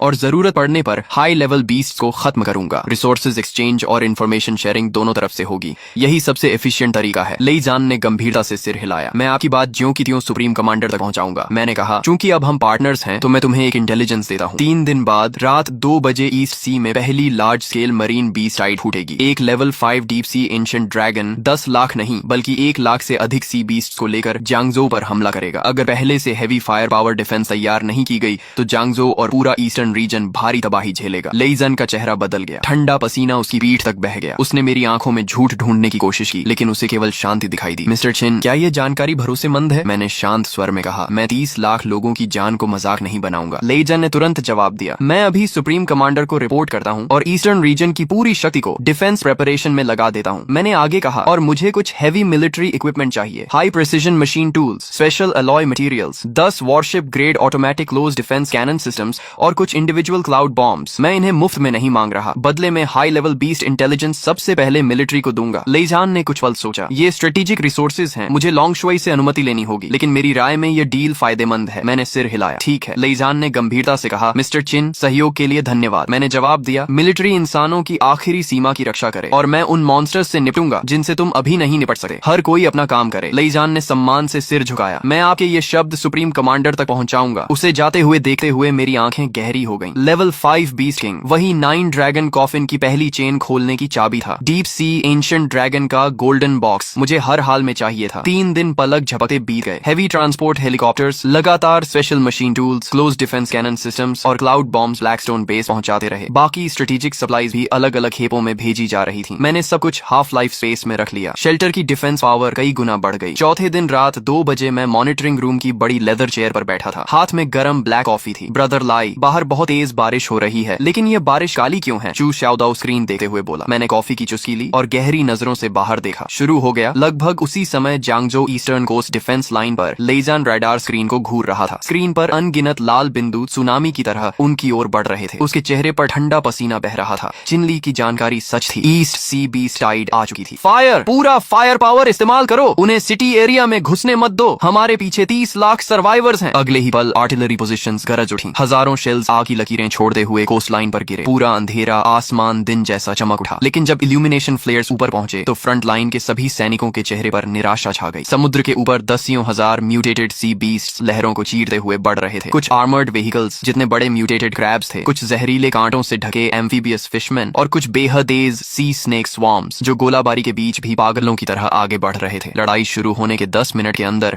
पहली डिफेंस लाइन पूरी तरह टूट गई। कमांडर लेई, हम रोक नहीं पा रहे, बीस्ट की संख्या बहुत ज्यादा है, पूरी डिफेंस लाइन कोलैप्स हो रही है। लेईजान ने कमर से पिस्टल निकाली। उसकी आंखें खून जैसी लाल हो चुकी थीं। पूरी सेना को आदेश दो, आज चाहे हम सब मर जाएं, लेकिन आम लोगों की रक्षा करनी होगी। तभी जब मिलिट्री अंतिम लड़ाई की तैयारी कर रही थी, धरती अचानक भयानक तरीके से कांप उठी। एक ऐसी भयानक प्रेशर जो शब्दों में बयान नहीं की जा सकती थी, अचानक डीप सी की दिशा से पूरे क्षेत्र में फैल गई। जांगजो के अंदर खंडहरों और अंडरग्राउंड बेसमेंट्स में छिपे 30 लाख सर्वाइवर्स को एक साथ सीने में तेज दर्द महसूस हुआ। ऐसा लग रहा था जैसे कोई विशाल पहाड़ उनके दिल पर रख दिया गया हो। सांस लेना तक मुश्किल हो गया। वो क्या चीज है? लेईजान ने निराशा से सिर उठाकर दूर रात के आसमान की ओर देखा। तभी घने काले धुएं को एक विशाल बोन विंग ने चीर दिया। बादलों के बीच से 100 मीटर से भी लंबी एक भयानक बोन ड्रैगन धीरे धीरे नीचे उतरने लगी। उसका पूरा शरीर डीप सी मिस्ट से घिरा हुआ था। उसकी आंखें 2 विशाल लाल लालटेन जैसी चमक रही थीं और उनमें से मौत की ठंडी आभा निकल रही थी। Level 5 beast king, deep sea bone dragon. Apocalypse के शुरुआती दौर में लेवल 5 बीस्ट का मतलब था अजेय शक्ति, ऐसा मॉन्स्टर जो अकेले एक पूरे शहर को नष्ट कर सकता था। अचानक डीप सी बोन ड्रैगन ने आसमान हिला देने वाली दहाड़ लगाई। उसने अपना विशाल ड्रैगन माउथ खोला और एबिस जैसी गहराई से काली ड्रैगन ब्रेथ बाहर निकली। धड़ाम! काली आग ने 1000 मीटर के दायरे में मौजूद हर चीज को निगल लिया। आर्टिलरी पोजीशन पल भर में नष्ट हो गई। खत्म हो गया। जांगजो खत्म हो गया। निराशा की लहर पूरे शहर में फैल गई। अनगिनत लोगों ने आंखें बंद कर लीं और मौत का इंतजार करने लगे। लेकिन उसी समय ब्लैकस्टोन शेल्टर के अंदर मैं धीरे से अपनी कॉफी कप नीचे रख रहा था। स्क्रीन पर वह विशाल बोन ड्रैगन काले धुएं के बीच घमंड से उड़ रहा था। मेरी आंखों में डर नहीं था, उनमें केवल जलती हुई उत्सुकता थी। शू शाओदाओ का चेहरा बदल गया। ब्रदर लाई, आप बाहर जाने वाले हैं। वो लेवल 5 बीस्ट किंग है। जांग शिनी ने भी मेरा हाथ पकड़ लिया। इतना रिस्क लेने की जरूरत नहीं है। मैंने उसके हाथ पर हल्के से थपकी दी और मुस्कुराया। मेरे 9 ड्रैगन कॉफिन की पहली चेन खोलने के लिए अभी एक की कमी है और उस बड़ी छिपकली का गोल्डन बॉक्स मुझे पसंद आ गया है। मैं एलिवेटर की ओर मुड़ा और चलते हुए बोला, घर का ध्यान रखना और हाँ, मेरे लिए एक कप टी भी बना देना। जब तक चाय ठंडी होगी मैं वापस आ जाऊंगा। उसी समय जांगजो के ऊपर डीप सी बोन ड्रैगन लगातार ब्लैक ड्रैगन ब्रेथ बरसा रहा था और डिफेंस लाइंस को तबाह कर रहा था। लेईजान ने आंखें बंद कर ली थीं और मौत का इंतजार कर रहा था। तभी जांगजो के बाहरी पहाड़ों की दिशा से एक काली रोशनी का स्तंभ आसमान की ओर फूट पड़ा। वह ब्लैक लाइट ठंडी नहीं थी, बल्कि उसमें एक प्राचीन और राजसी औरत थी। घना काला धुआं जबरदस्ती दोनों तरफ हट गया। वो क्या है? लेईजान ने तुरंत आंखें खोल दी। दी। पूरे जांगजो के 30 लाख सर्वाइवर्स और फ्रंट लाइन पर बचे हुए सैनिकों ने एक साथ ब्लैकस्टोन बेस की दिशा में देखा। सबकी नजरों के सामने एक लंबा युवा उस ब्लैक गोल्ड लाइट पिलर के सहारे आसमान की ओर कदम बढ़ा रहा था। उसने कोई फ्लाइंग इक्विपमेंट इस्तेमाल नहीं किया था। वह बस हवा में ऐसे चल रहा था जैसे उसके पैरों के नीचे अदृश्य सीढ़ियां हों। वो मिस्टर चिन है। चिनली आ गया। लेजान उत्साह से कांप उठा। जैसे जैसे मैं ऊपर चढ़ता गया, मेरे पीछे का 9 ड्रैगन कॉफिन टोटम पूरी तरह खुल गया। 9 विशाल ब्लैक ड्रैगन्स आसमान में फैल गए। उनके शरीर सैकड़ों मीटर लंबे थे। उनकी ब्लड रेड ड्रैगन आईज एक साथ खुल गईं। वे एक प्राचीन ब्लैक कॉफिन को खींच रहे थे जो पूरे जांगजो के ऊपर तैर रही थी। कॉफिन पर बंधी ब्लड रेड चेन्स धीरे धीरे कांप रही थीं। एक सर्वोच्च, प्राचीन और अछूती फॉरबिडन ऑरा समुद्री लहर की तरह पूरे जांगजो में फैल गई। इस प्रेशर के नीचे नीचे मौजूद 1 लाख म्यूटेटेड सी बीस्ट्स जो अभी तक पागलों की तरह हमला कर रहे थे, अचानक डर से चीख उठे। वे सभी जमीन पर गिर पड़े और कांपने लगे। ब्लैकस्टोन बेस के मिस्टर चिन, वो जांगजो को बचाने आ गए हैं। अनगिनत सर्वाइवर्स खंडहरों से बाहर झांकने लगे। उनकी आंखों में आश्चर्य, राहत और सम्मान भरा हुआ था। मैं 1000 मीटर की ऊंचाई पर खड़ा था और दूर उस 100 मीटर लंबे डीप सी बोन ड्रैगन को देख रहा था। उसके विशाल शरीर के सामने मैं चींटी जितना छोटा दिखाई दे रहा था, लेकिन मेरे पीछे मौजूद 9 ड्रैगन कॉफिन उससे भी अधिक प्राचीन, रहस्यमयी और भयावह लग रही थी। दुस्वप्न जैसा दृश्य था। डीप सी बोन ड्रैगन ने मेरी चुनौती महसूस कर ली। उसकी ब्लड रेड आईज मुझे घूरने लगी और उसने आसमान हिला देने वाली दहाड़ लगाई। उसने अपना एबिस ड्रैगन माउथ खोला और पहले से 10 गुना बड़ी ब्लैक ड्रैगन ब्रेथ मेरी ओर मीटियर की तरह फेंक दी। छोटी मोटी चालें। मेरे सीने पर मौजूद पेंगू टोटम अचानक चमक उठा। आसमान चीरती बैटल ऑरा फूट पड़ी। Heaven and earth transformation. मेरे पीछे पेंगू एवेटार प्रकट हो गया। सामने आती ब्लैक ड्रैगन ब्रेथ को देखकर मैं हिला तक नहीं। मैंने धीरे से अपना दायां मुका उठाया। मेरे सीने का पेंगू टोटम गरजते बादलों जैसी आवाज करने लगा। क्रिएशन पावर मेरे मुके के चारों ओर इकट्ठा हो गई। अगले ही पल मैंने एक कदम आगे बढ़ाया। धड़ाम। मेरा पंच ब्लैक ड्रैगन ब्रेथ से टकराया। पूरा आसमान मानो बीच से फट गया। ब्लैक फ्लेम्स को क्रिएशन पावर ने जबरदस्ती 2 हिस्सों में चीर दिया। दोनों तरफ आग की विशाल लहरें निकल गईं। वे दूर खंडहरों पर गिरीं और धरती पर हजारों मीटर लंबी जली हुई खाइयां बना गईं। मैं दोनों फायर वेव्स के बीच स्थिर खड़ा रहा। मेरे पीछे का पेंगू एवेटार धीरे धीरे सिर उठाने लगा। उसका पहले धुंधला दिखने वाला शरीर अब और अधिक वास्तविक होता जा रहा था। डार्क गोल्डन डिवाइन लाइट मेरे सीने के पेंगू टैटू से निकलकर पूरे एवेटार में फैल गई। मैंने डीप सी बोन ड्रैगन की ओर देखकर मुस्कुराया। बड़ी छिपकली, अब मेरी बारी है। मेरे शब्दों के साथ पेंगू टोटम पूरी तरह सक्रिय हो गया। मेरे पीछे का पेंगू एवेटार कई दर्जन मीटर ऊंचा हो गया। उसका शरीर पर्वत जैसा विशाल था। उसकी ऑरा प्राचीन और अथाह थी, मानो केओस ईरा का कोई एंशिएंट जायंट वापस लौट आया हो। उसके हाथों में क्रिएशन पावर से बनी एक विशाल बैटल एक्स प्रकट होने लगी। एक्स के ब्लेड पर डार्क गोल्डन रून्स चमकने लगे। मैंने धीरे धीरे अपना हाथ उठाया। मेरे पीछे का पेंगू एवेटार भी वैसा ही करने लगा। इंसान और एवेटार की हर हरकत एक जैसी थी। डीप सी बोन ड्रैगन ने पहली बार मौत का डर महसूस किया। उसकी ब्लड रेड आईज में भय उभर आया। वह तेजी से पीछे हटना चाहता था, लेकिन जिस क्षण पेंगू एवेटार ने उसे लॉक किया, उसके आसपास की ब्लैक मिस्ट तक जम गई। मैंने एक कदम आगे बढ़ाया। मेरी आवाज थंडर जैसी गूंजी। पेंगू स्प्लिट हेवन। मेरा हाथ नीचे गिरा।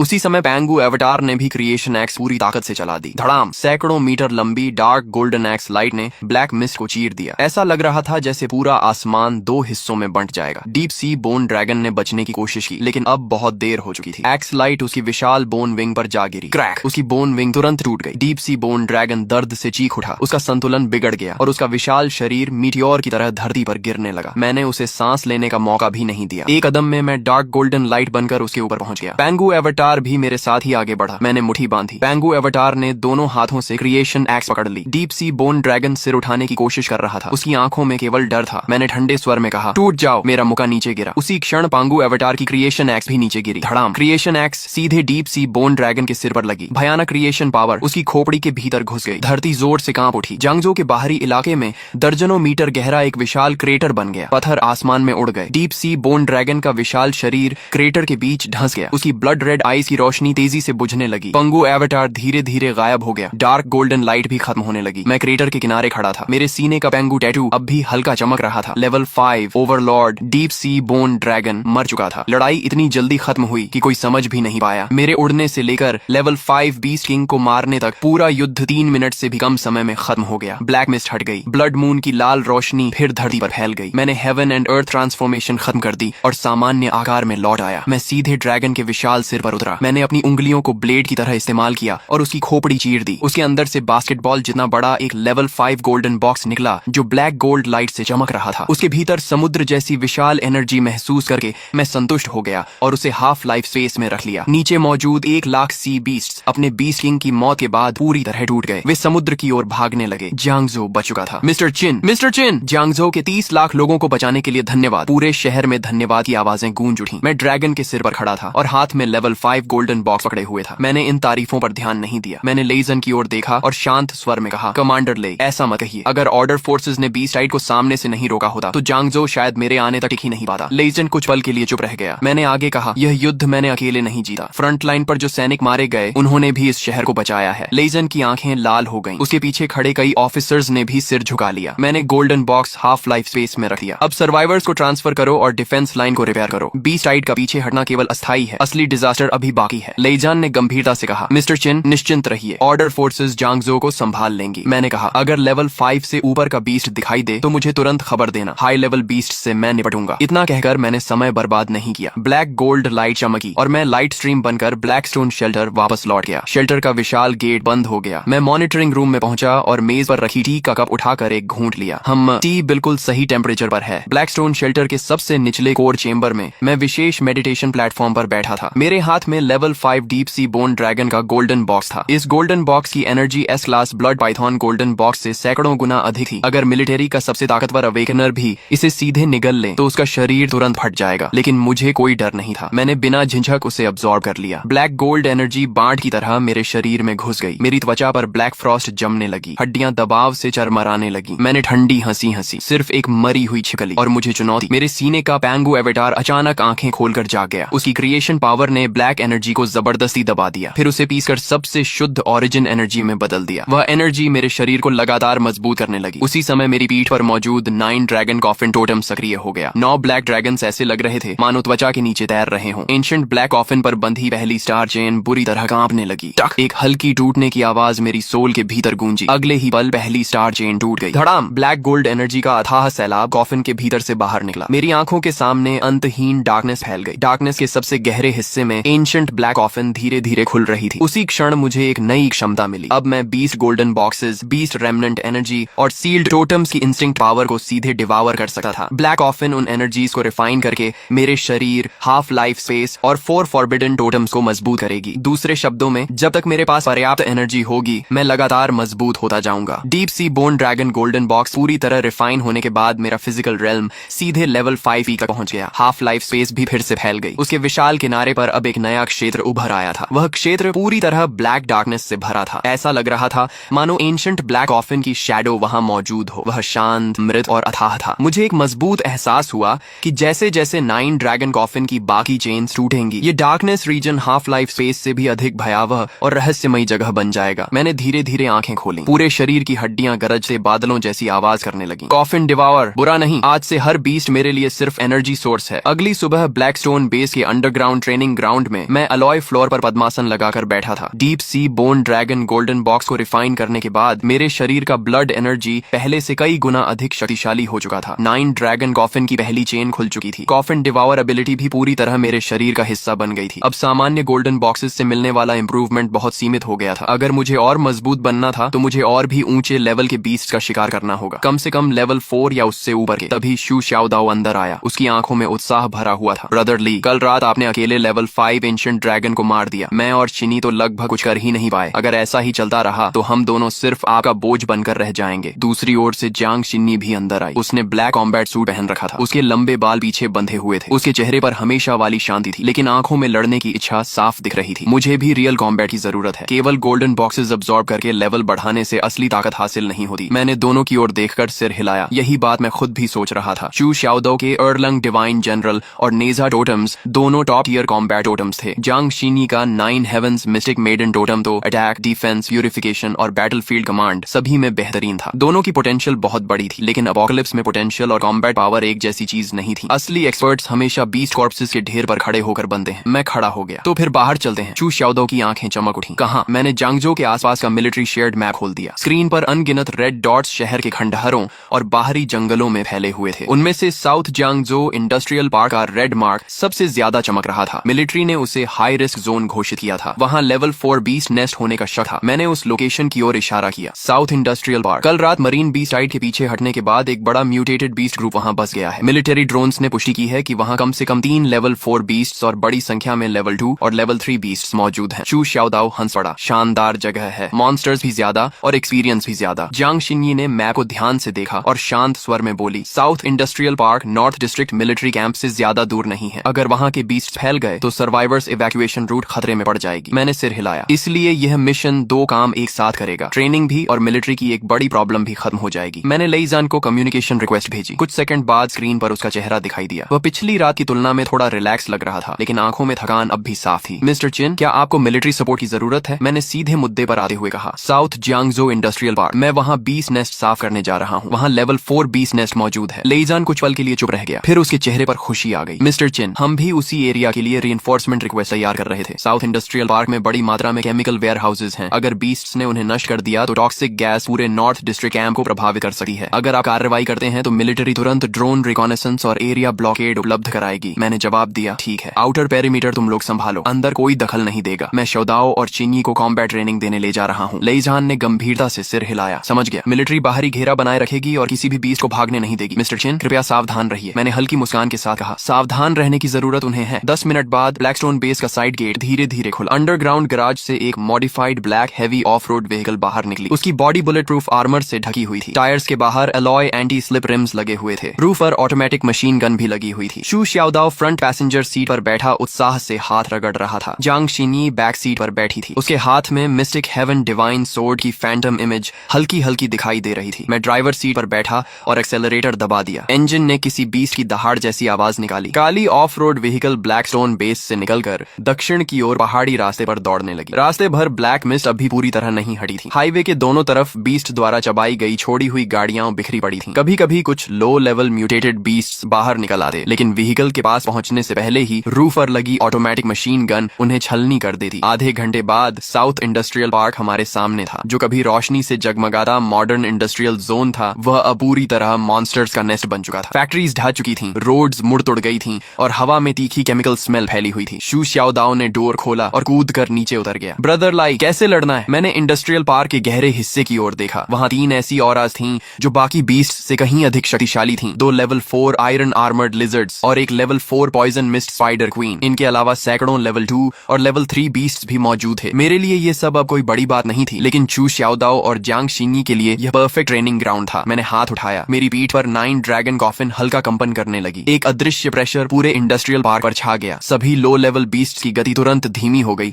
मानो उनकी पीठ पर पहाड़ रख दिया गया हो। लेकिन मैंने उन्हें सीधे नहीं मारा। मैंने प्रेशर को बस इतना रखा कि बीस्ट हॉर्ड दब जाए, लेकिन शू श्याओदाओ और जांग शिन्यी की लड़ाई प्रभावित न हो। मैंने दोनों की ओर देखा। मैं हाथ नहीं लगाऊंगा। लेवल 2 और लेवल 3 बीस्ट तुम दोनों खुद साफ करोगे। लेवल 4 बीस्ट को मैं सिर्फ दबा कर रखूंगा। जब तक जान का खतरा न हो मैं मदद नहीं करूंगा। शू श्याओदाओ मुस्कुराया। यही तो चाहता था। उसके बोलते ही उसकी दाहिनी बाह पर मौजूद अर्लांग डिवाइन लॉर्ड टोटम चमक उठा। उसके पीछे आर्मर पहने हुए एक डिवाइन जनरल की फैंटम इमेज उभर आई। हेवनली आई एक्टिवेट। उसके माथे पर गोल्डन लाइट चमकी और थर्ड आई की फैंटम इमेज खुल गई। उसके सामने की दुनिया अचानक बेहद स्पष्ट हो गई। दोनों आयरन आर्मर्ड लिजर्ड्स की movement pattern, scale gaps, muscle contractions और बेली वीक पॉइंट्स सब हेवनली आई में साफ दिखाई देने लगे। तुम्हारी कमजोरी मिल गई। उसने 3 पॉइंटेड डबल एज्ड ब्लेड को दोनों हाथों से पकड़ा और जमीन पर जोर से पैर मारा। थम। जमीन मकड़ी के जाले जैसी दरारों से भर गई। यू श्याओदाओ तीर की तरह आगे निकला और पहली आयरन आर्मर्ड लिजर्ड के साइड में पहुंच गया। उसकी ब्लेड ऊपर उठी। ब्लेड पर गोल्डन लाइट फूट पड़ी। Divine armour breaking slash. Blade नीचे गिरी। तीखी मेटल कलीजन की आवाज गूंज उठी। शू श्याओदाओ का चेहरा बदल गया। उसका वार स्केल गैप पर बिल्कुल सही लगा था, लेकिन डिफेंस पूरी तरह नहीं टूटी। आयरन आर्मर्ड लिजर्ड की आर्मर उससे कहीं ज्यादा मजबूत थी जितना उसने सोचा था। ब्लेड सिर्फ आधा इंच अंदर गई और फिर बोन आर्मर में फंस गई। मुश्किल। पहली आयरन आर्मर्ड लिजर्ड तुरंत घूमी। उसकी विशाल टेल तूफान जैसी आवाज के साथ घूमी। शू श्याओदाओ ब्लेड छोड़कर पीछे हटने को मजबूर हो गया। धड़ाम। टेल उसकी छाती के किनारे से टकराई। सिर्फ हल्का कांटेक्ट होने पर भी वह उड़ता हुआ पीछे जा गिरा और एक छोड़े हुए ऑयल टैंकर से टकराया। टैंकर अंदर तक धंस गया। शू श्याओदाओ का रहा। उसके होंठों के किनारे से खून निकल आया। वाह, काफी सख्त है। मैं दूर खड़ा रहा। जांग शिन्यी ने स्वाभाविक रूप से मेरी ओर देखा। मैंने शांत स्वर में कहा, वह नहीं मरेगा, उसे खुद लड़ने दो। शू श्याओदाओ ऑयल टैंकर से उछलकर बाहर आया। उसने खून पोंछा। उसकी आंखों में डर नहीं बल्कि और ज्यादा उत्साह था। अच्छा है, मजा आएगा। आयरन आर्मर्ड लिजर्ड ने गुर्राहट की और टैंक जैसी स्पीड से उसकी ओर दौड़ी। दूसरी आयरन आर्मर्ड लिजर्ड भी साइड से घेरने लगी। दोनों मिलकर उसे सैंडविच करने की कोशिश कर रही थी। यू श्याओदाओ अब पहले की तरह सीधे हमला करने नहीं दौड़ा। उसके माथे की हेवनली आई और अधिक चमकने लगी। दुनिया मानो स्लो मोशन में बदल गई। आयरन आर्मर्ड लिजर्ड का हर कदम, हर स्केल मूवमेंट और हर मसल टेंशन उसकी हेवनली आई में साफ दिखाई दे रहा था। पहली आयरन आर्मर्ड लिजर्ड उसके सामने पहुंची और अपना विशाल माउथ खोल दिया। बदबूदार हवा उसके चेहरे पर लगी। यू श्याओदाओ ने शरीर पीछे झुकाया और अटैक से बाल बाल बच गया। उसी समय उसने जमीन पर पैर टिकाया और उसके जॉ के नीचे से फिसलकर बेली शैडो में घुस गया। हेवनली आई ने टारगेट लॉक कर लिया। बेली की तीसरी सॉफ्ट आर्मर प्लेट के नीचे सीधा हार्ट था। Holy demon slaying strike. Xu Shaodao गरजा। उसके पीछे अर्लंग डिवाइन लॉर्ड एवेटार ने भी साथ में ब्लेड चलाई। 3 पॉइंटेड डबल एज्ड ब्लेड नीचे से ऊपर की ओर घुसी। छपाक। ब्लेड ने सॉफ्ट आर्मर चीर दी और सीधे बीस्ट के बेली में घुस गई। आयरन आर्मर्ड लिजर्ड दर्द से चीख उठी। उसका विशाल शरीर तड़पने लगा। शू शाओदाओ ने पूरी ताकत लगाई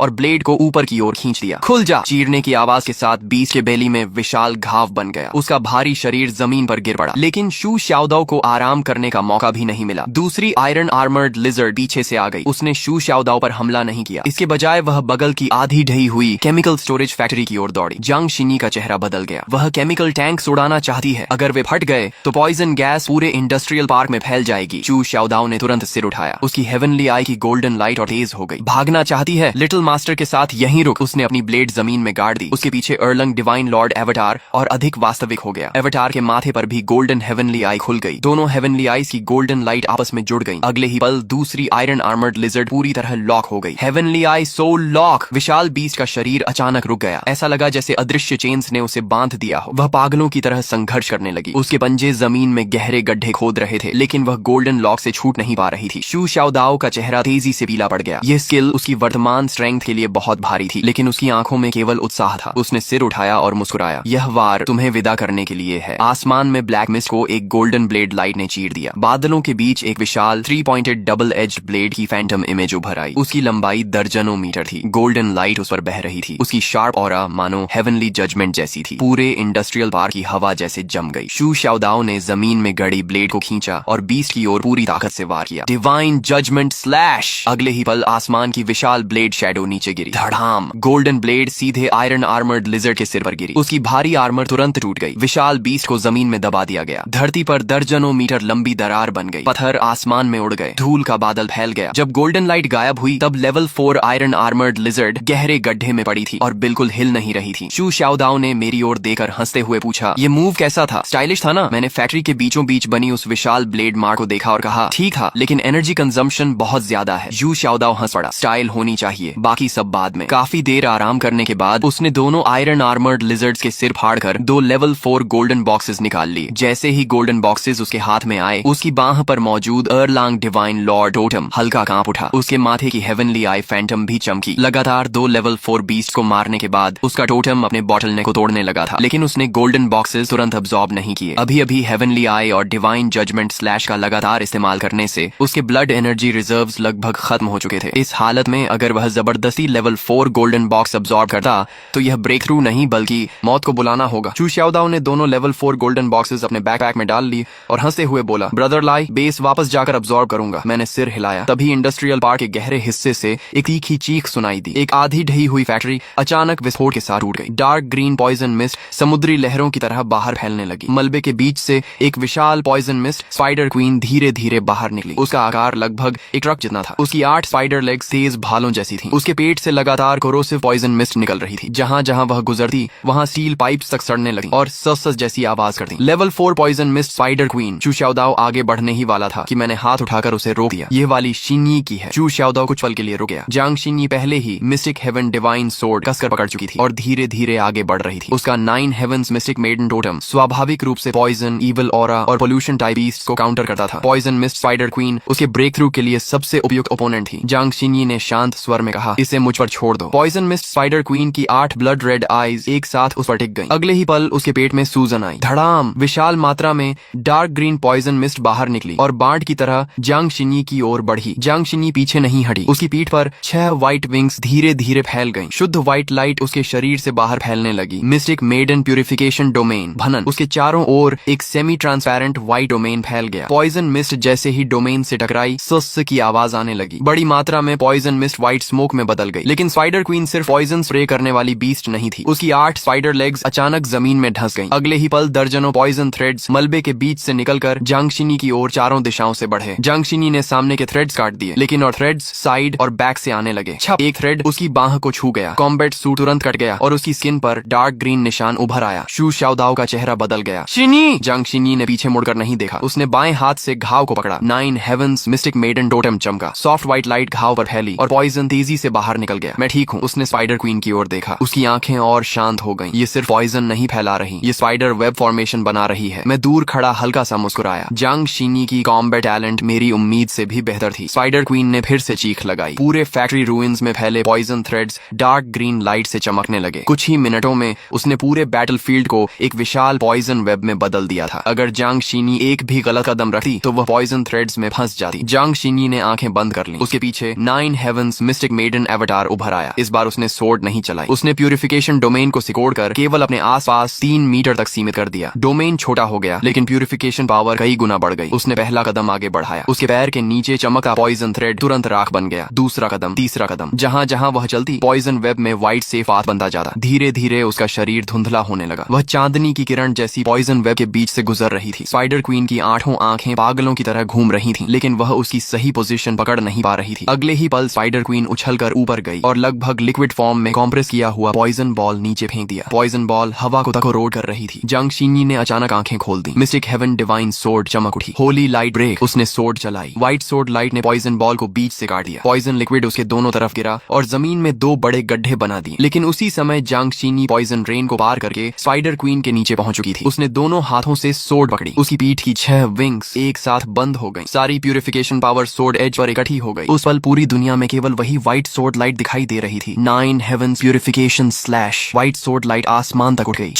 पॉइजन मिस्ट स्पाइडर क्वीन का विशाल शरीर आर पार कट गया। उसने दर्द से चीख मारी। उसकी 8 टांगें बेकाबू होकर फड़फड़ाने लगीं, लेकिन प्यूरिफिकेशन पावर उसके घावों में फैल चुकी थी। उसने उसके शरीर के भीतर मौजूद पॉइजन सैक्स को पूरी तरह जला दिया। धड़ाम! स्पाइडर क्वीन जमीन पर गिर गई। डार्क ग्रीन पॉइजन फैलने से पहले ही 9 हेवंस मिस्टिक मेडन डोमेन ने उसे पूरी तरह दबा दिया। Level 4 poison mist spider queen मर चुकी थी। उसके सिर से एक डार्क ग्रीन गोल्डन बॉक्स बाहर लुढ़क आया। जांग शीनी झुकी और उसे उठा लिया। उसके हाथ में व्हाइट लाइट चमकी। गोल्डन बॉक्स की सतह पर मौजूद पॉइजन ऑरा तुरंत शुद्ध हो गई। जैसे ही गोल्डन बॉक्स उसके हाथ में आया, उसके पीछे 9 हेवंस मिस्टिक मेडन अवतार हल्का कांप उठा। गोल्डन बॉक्स के अंदर मौजूद पॉइजन एनर्जी मानो टोटम द्वारा रिजेक्ट की जा रही थी, लेकिन साथ ही प्यूरिफिकेशन पावर उसे दबा भी रही थी। जांग शीनी की ऑरा थोड़ी हिल गई, लेकिन उसने तुरंत गोल्डन बॉक्स अब्सॉर्ब नहीं किया। लेवल 4 गोल्डन बॉक्स की एनर्जी पहले से ही बहुत वायलेंट थी और यह पॉइजन स्पाइडर क्वीन का गोल्डन बॉक्स था, जिसके अंदर पोल्यूशन ऑरा अभी भी मौजूद थी। अगर वह इसे अभी अब्सॉर्ब करती तो हल्की हालत में इंजर्ड होती और बुरी हालत में उसका टोटम पोल्यूटेड हो सकता था। उसने गोल्डन बॉक्स सुरक्षित रख लिया और मेरी ओर देखा। मैंने सिर हिलाया। अभी के लिए इसे संभाल कर रखो। बेस वापस पहुंचने के बाद मैं इसके अंदर बची हुई पोल्यूशन ऑरा पूरी तरह साफ कर दूंगा। जांग शीनी ने हल्के से सिर हिलाया। ठीक है। चू शाओदाओ ये सब देकर हैरान रह गया। कमाल है शीनी, अभी जो सोर्ड स्ट्राइक तुमने मारी वह तो मेरी मूव से भी ज्यादा स्टाइलिश थी। जांग शीनी ने मिस्टिक हेवन डिवाइन सोर्ड वापस रख दी और शांत स्वर में बोली, हर स्किल की अपनी उपयोगिता होती है। चू शाओदाओ तुरंत हंस पड़ा। वह तो है ही। मैं दोनों के पास गया और उनकी ओर देखा। तुम्हें पता है अभी लड़ाई में सबसे बड़ी गलती कहाँ हुई? चू शाओदाओ ने सिर खुजलाया। मैंने सिर हिलाया। आयरन आर्मर्ड लिजर्ड की डिफेंस बहुत मजबूत थी। तुमने पहले अटैक में बिना पूरी टेस्टिंग किए फुल पावर लगा दी। इसी वजह से ब्लेड फंस गई। अगर टेल पूरी ताकत से लग जाती तो कम से कम 3 रिब्स टूट जाती। इसे याद रखना। फिर मैंने जांग शीनी की ओर देखा। और तुमने प्यूरिफिकेशन डोमेन पर जरूरत से ज्यादा भरोसा किया। पॉइजन तुम साफ कर सकती हो, लेकिन स्पाइडर थ्रेड्स और टेरेन ट्रैप्स पूरी तरह पॉइजन टाइप नहीं होते। भविष्य में पोल्यूशन टाइप ईस्ट से लड़ते समय सिर्फ पॉइजन पर ध्यान मत देना,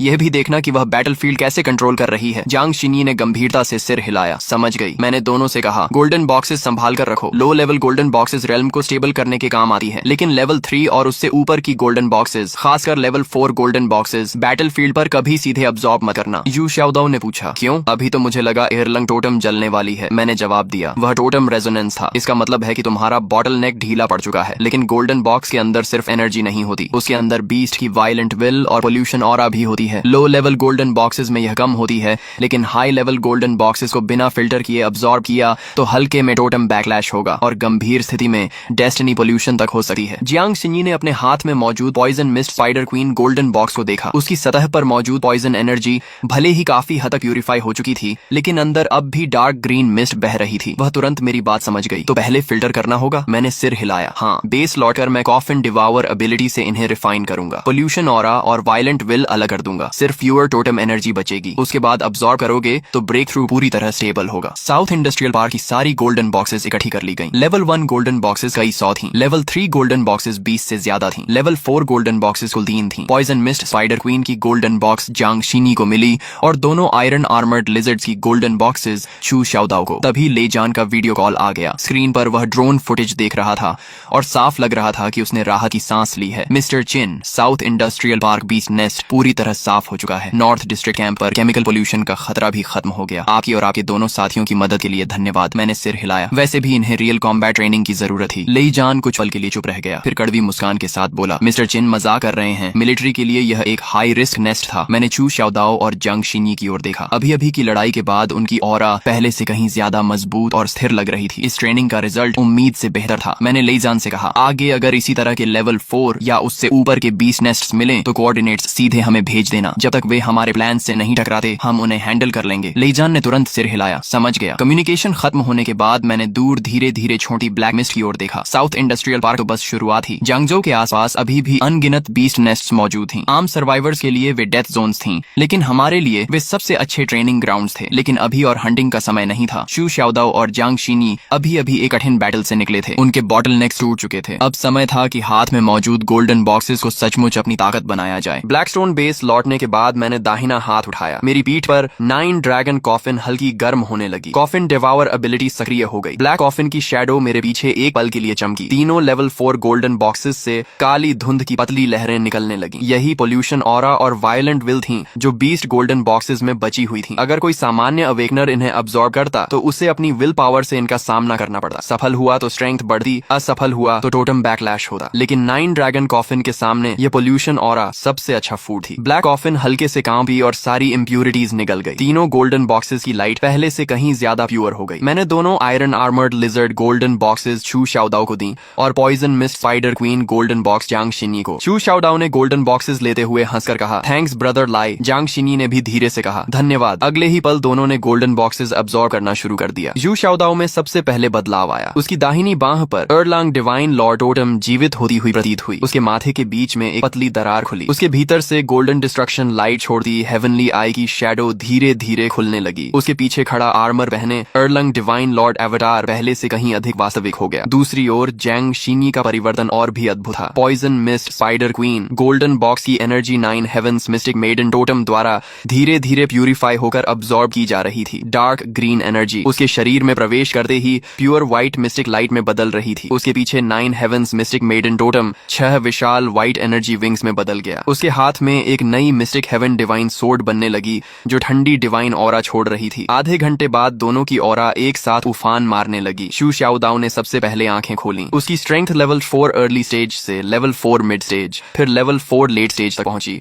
और आखिर में लेवल 4 पीक पर स्थिर हो गई। जांग शीनी की ऑरा भी लगातार बढ़ती रही। उसका 9 हेवंस मिस्टिक मेडन एवटार और अधिक वास्तविक होता गया। अंत में वह भी लेवल 4 पीक पर पहुंच गई। चू शाओदाओ उत्साह में जमीन पर मुका मार बैठा। धड़ाम, अलॉय फ्लोर पर एक गड्ढा बन गया। वाह, यही है लेवल 4 पीक। मुझे लग रहा है मैं अभी किसी को भी हरा सकता हूँ। जांग शीनी ने भी आंखें खोली। वह चू शाओदाओ जितनी ओवर एक्साइटेड नहीं थी, लेकिन उसकी आंखों में भी खुशी साफ दिखाई दे रही थी। 9 हेवंस प्यूरिफिकेशन डोमेन का एरिया 3 गुना बढ़ गया है। अगर दोबारा बड़े स्तर पर पॉइजन, मियाज्मा या मेंटल पोल्यूशन वाले बीस्ट्स मिले तो मैं एक पूरा सेफ जोन बना सकती हूँ। मैंने संतोष से सिर हिलाया। तभी लेई जान का वीडियो कॉल फिर आ गया। स्क्रीन पर वह हम तीनों को देख रहा था और उसकी आंखों में छिपा हुआ शौक साफ दिखाई दे रहा था। Mister Chin, south industrial park का हाई रिस्क नेस्ट पूरी तरह समाप्त हो चुका है। नॉर्थ डिस्ट्रिक्ट कैंप पर दबाव काफी कम हो गया है। ड्रैगन मार्शल ने विशेष धन्यवाद भेजा है। मैंने केवल ठीक है कहा। कॉल समाप्त होने के बाद चू शाओदाओ ने आलस से अंगड़ाई ली। ब्रदर लाई, कल फिर मॉन्स्टर हंट पर चलेंगे। मैंने स्क्रीन पर लगातार आते नेशनल बीस्ट अलर्ट्स को देखा और धीरे से कहा, जांगजो के आसपास अभी जल्दबाजी की जरूरत नहीं। अब समय आ गया है कि दूसरे वॉर जोन्स की स्थिति भी देखी जाए। ब्लैकस्टोन बेस के अंडरग्राउंड कमांड रूम में अभी अभी national high level beast intelligence system का नया डेटा फीड जुड़ा था। नेटवर्क लगातार पागलों की तरह रेड अलर्ट रिफ्रेश कर रहा था। जियांगजो के आसपास मौजूद कई हाई रिस्क टाइड स्नो क्षेत्रों को हम साफ कर चुके थे। शू शियाओदाओ और जियांग शिंगई भी रियल कॉम्बैट में ब्रेक थ्रू करके लेवल 4 पीक तक पहुंच गए थे, लेकिन यह अभी भी काफी नहीं था। स्क्रीन पर ड्रैगन नेशन के लगभग सभी बड़े वॉर जोन्स में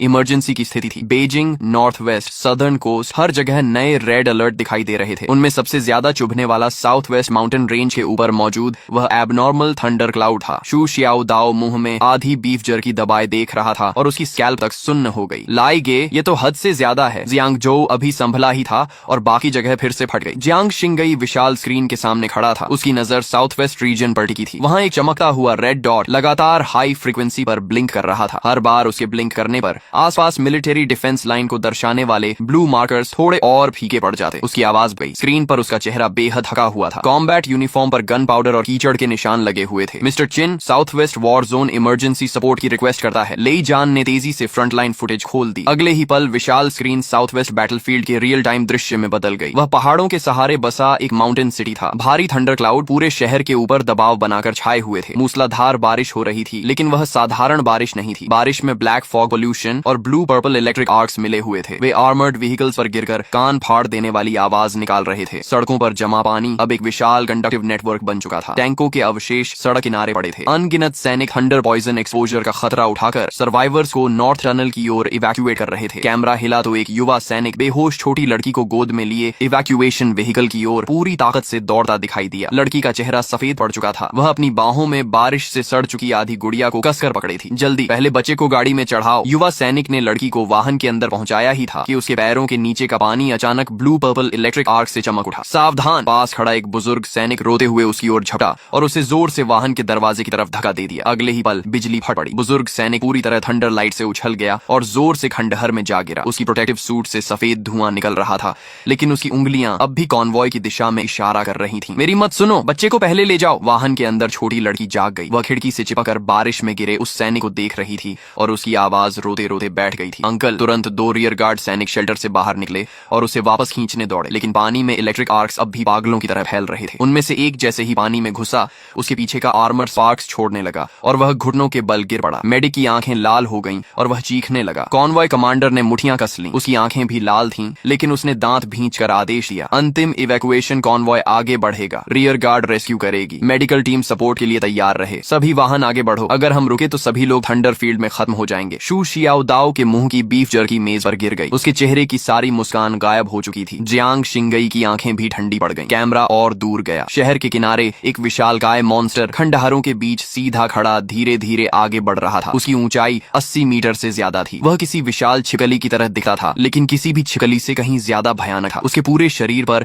blue black thunder pattern scales थे। हर कदम के साथ जमीन पर इलेक्ट्रिक आर्क चेन्स फट पड़ती थीं। एक आर्मर्ड व्हीकल समय पर पीछे नहीं हट पाया और उसकी पूंछ के एक झटके से उड़ गया। घूमता हुआ 3 इमारतों से जा टकराया। लेई जान ने गंभीर स्वर में कहा, target code name thunder spirit giant lizard. वर्तमान अनुमान के अनुसार यह level 6 initial stage mutant beast है। यह south west red moon rift से बाहर निकला है और लगातार 3 डिफेंस लाइंस नष्ट कर चुका है। इसकी वर्तमान गति के अनुसार अधिकतम 15 मिनट में इसका थंडर फील्ड अंतिम इवैक्यूएशन पैसेज को भी कवर कर लेगा। स्क्रीन पर 976 लाइफ सिग्नल्स दिखाई दे रहे थे। वे नॉर्थ इवैक्यूएशन रूट पर घने रूप से जमा थे। हर ग्रीन लाइट एक ऐसे इंसान का प्रतिनिधित्व कर रही थी जो अभी तक बाहर नहीं निकल पाया था। मैं थंडर स्पिरिट जायंट लिजर्ड को घूरता रहा। हर बार जब वह थंडर मैग्मा उगलता, उसकी चेस्ट बोन के नीचे ब्लू पर्पल लाइट चमक उठती। बहुत संभव था कि वही उसका कोर हो। उसी समय मेरी पीठ पर 9 ड्रैगन्स पुलिंग कॉफिन टैटू हल्का गर्म होने लगा। ब्लैक कॉफिन के भीतर पहली स्टार रेनबो चेन में हल्का कंपन हुआ। वह उस गोल्ड बॉक्स की चाह कर रही थी। अगर मैं उसे हासिल कर लूं तो पहली चेन पूरी तरह स्टेबलाइज हो जाएगी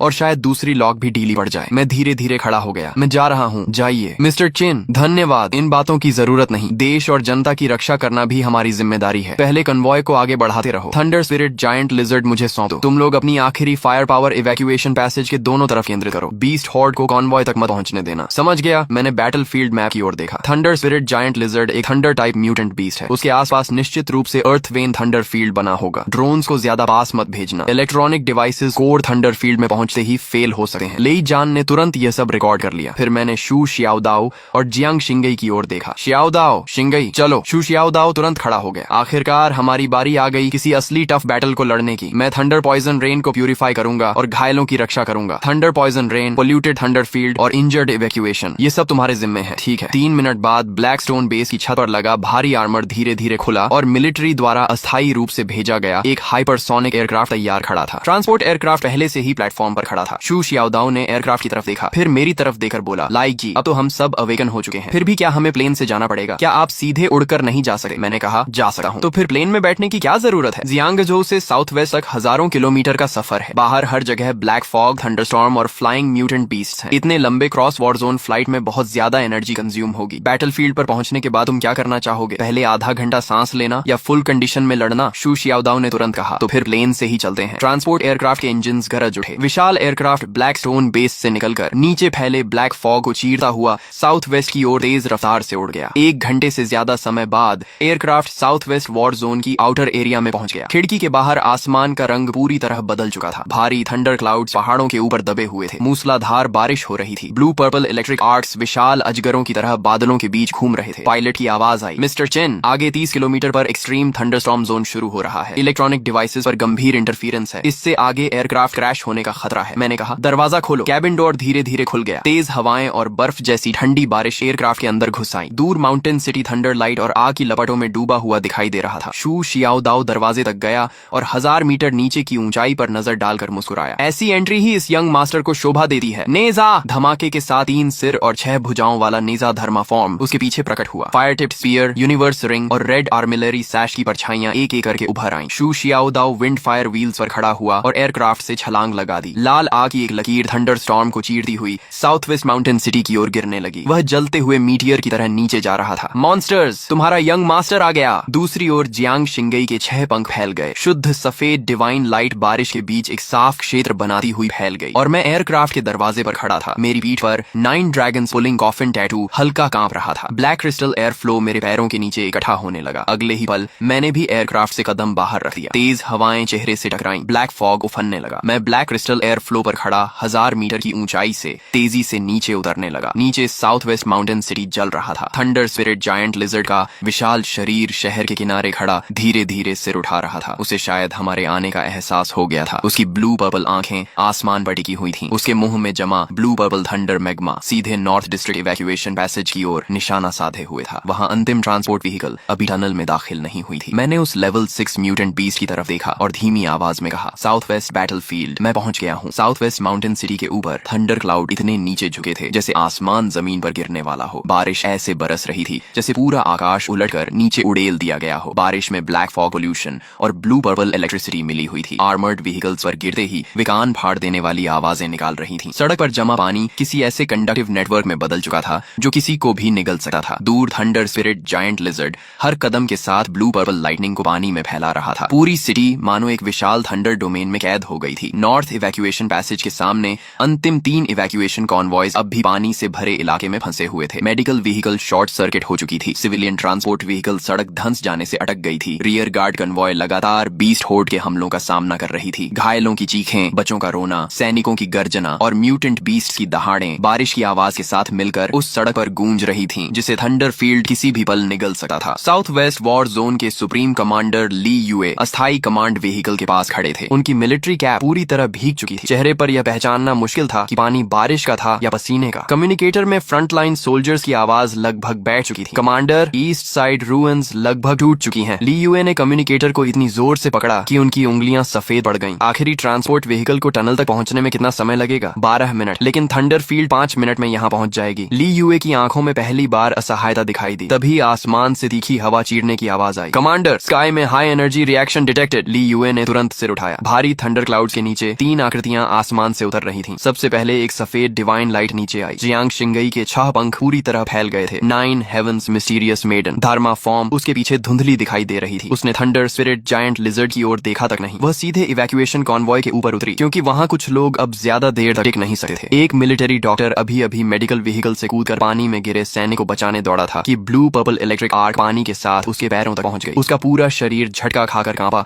और वह घुटनों के बल पानी में गिर पड़ा। वाहन के अंदर से डरे हुए बच्चों की आवाज आई, डॉक्टर अंकल! थंडर फील्ड के प्रभाव से म्यूटेंट बीस्ट पूरी तरह पागल हो चुके थे। वे लगातार इवैक्यूएशन लाइन पर टूट पड़े। शू शियाओदाओ की फायर लाइन बीस्ट हॉर्ड के दबाव में 1 मीटर, 2 मीटर, 3 मीटर पीछे खिसक गई। तभी एक लेवल 4 थंडर आर्मर बीस्ट आग को चीरता हुआ उसकी ओर दौड़ा और जोरदार टक्कर मार दी। शू शियाओदाओ कई मीटर पीछे फिसल गया। उसके पीछे सिविलियन ट्रांसपोर्ट व्हीकल खड़ी थी। वाहन के अंदर से बच्चों के रोने और बुजुर्गों की दबाई हुई खांसी की आवाजें आ रही थीं। उसने नीचे देखा। दोनों हाथ टक्कर से सुन्न हो चुके थे। अगले ही पल उसने फायर टिप स्पीयर को पूरी ताकत से जमीन में गाड़ दिया। लाल आग भाले के चारों ओर विस्फोट की तरह फैल गई। आगे बढ़ना चाहते हो? पहले इस यंग मास्टर के भाले से पूछो। नेजा धर्मा फॉर्म फिर से पूरी तरह प्रकट हो गया। 3 सिर और 6 भुजाएं इवैक्यूएशन पैसेज के सामने दीवार बनकर खड़ी हो गईं। लाल फायर लाइन दोबारा जल उठी और बीस्ट हॉर्ड को जबरदस्ती 30 मीटर दूर रोक दिया। ली यूए तुरंत संभल गए और जोर से चिल्लाए, सभी support teams civilian civilian staff की सहायता करें, आउटर डिफेंस लाइन को स्थिर रखो, सभी लोगों को सेफ जोन में पहुंचाओ। कन्वॉय आगे बढ़ती रहे। जो इवैक्यूएशन पैसेज कुछ समय पहले टूटने की कगार पर थी, उसे जियांग शिंगई और शू शियाओदाओ ने जबरदस्ती स्थिर कर दिया। शू शियाओदाओ के पीछे नेजा धर्मा फॉर्म पूरी तरह उभर आया। Fire tip spear, universe ring और रेड आर्मिलरी सैश की 3 विशाल परछाइयां उसकी 6 भुजाओं के बीच घूम रही थीं। उसने पीछे मुड़कर कन्वॉय की ओर देखा। एक छोटी लड़की भीगे हुए कपड़े की गुड़िया को सीने से लगाए खिड़की के पीछे खड़ी थी। उसकी आंखों से लगातार आंसू बह रहे थे। शू शियाओदाओ के चेहरे की मुस्कान एक पल के लिए गायब हुई।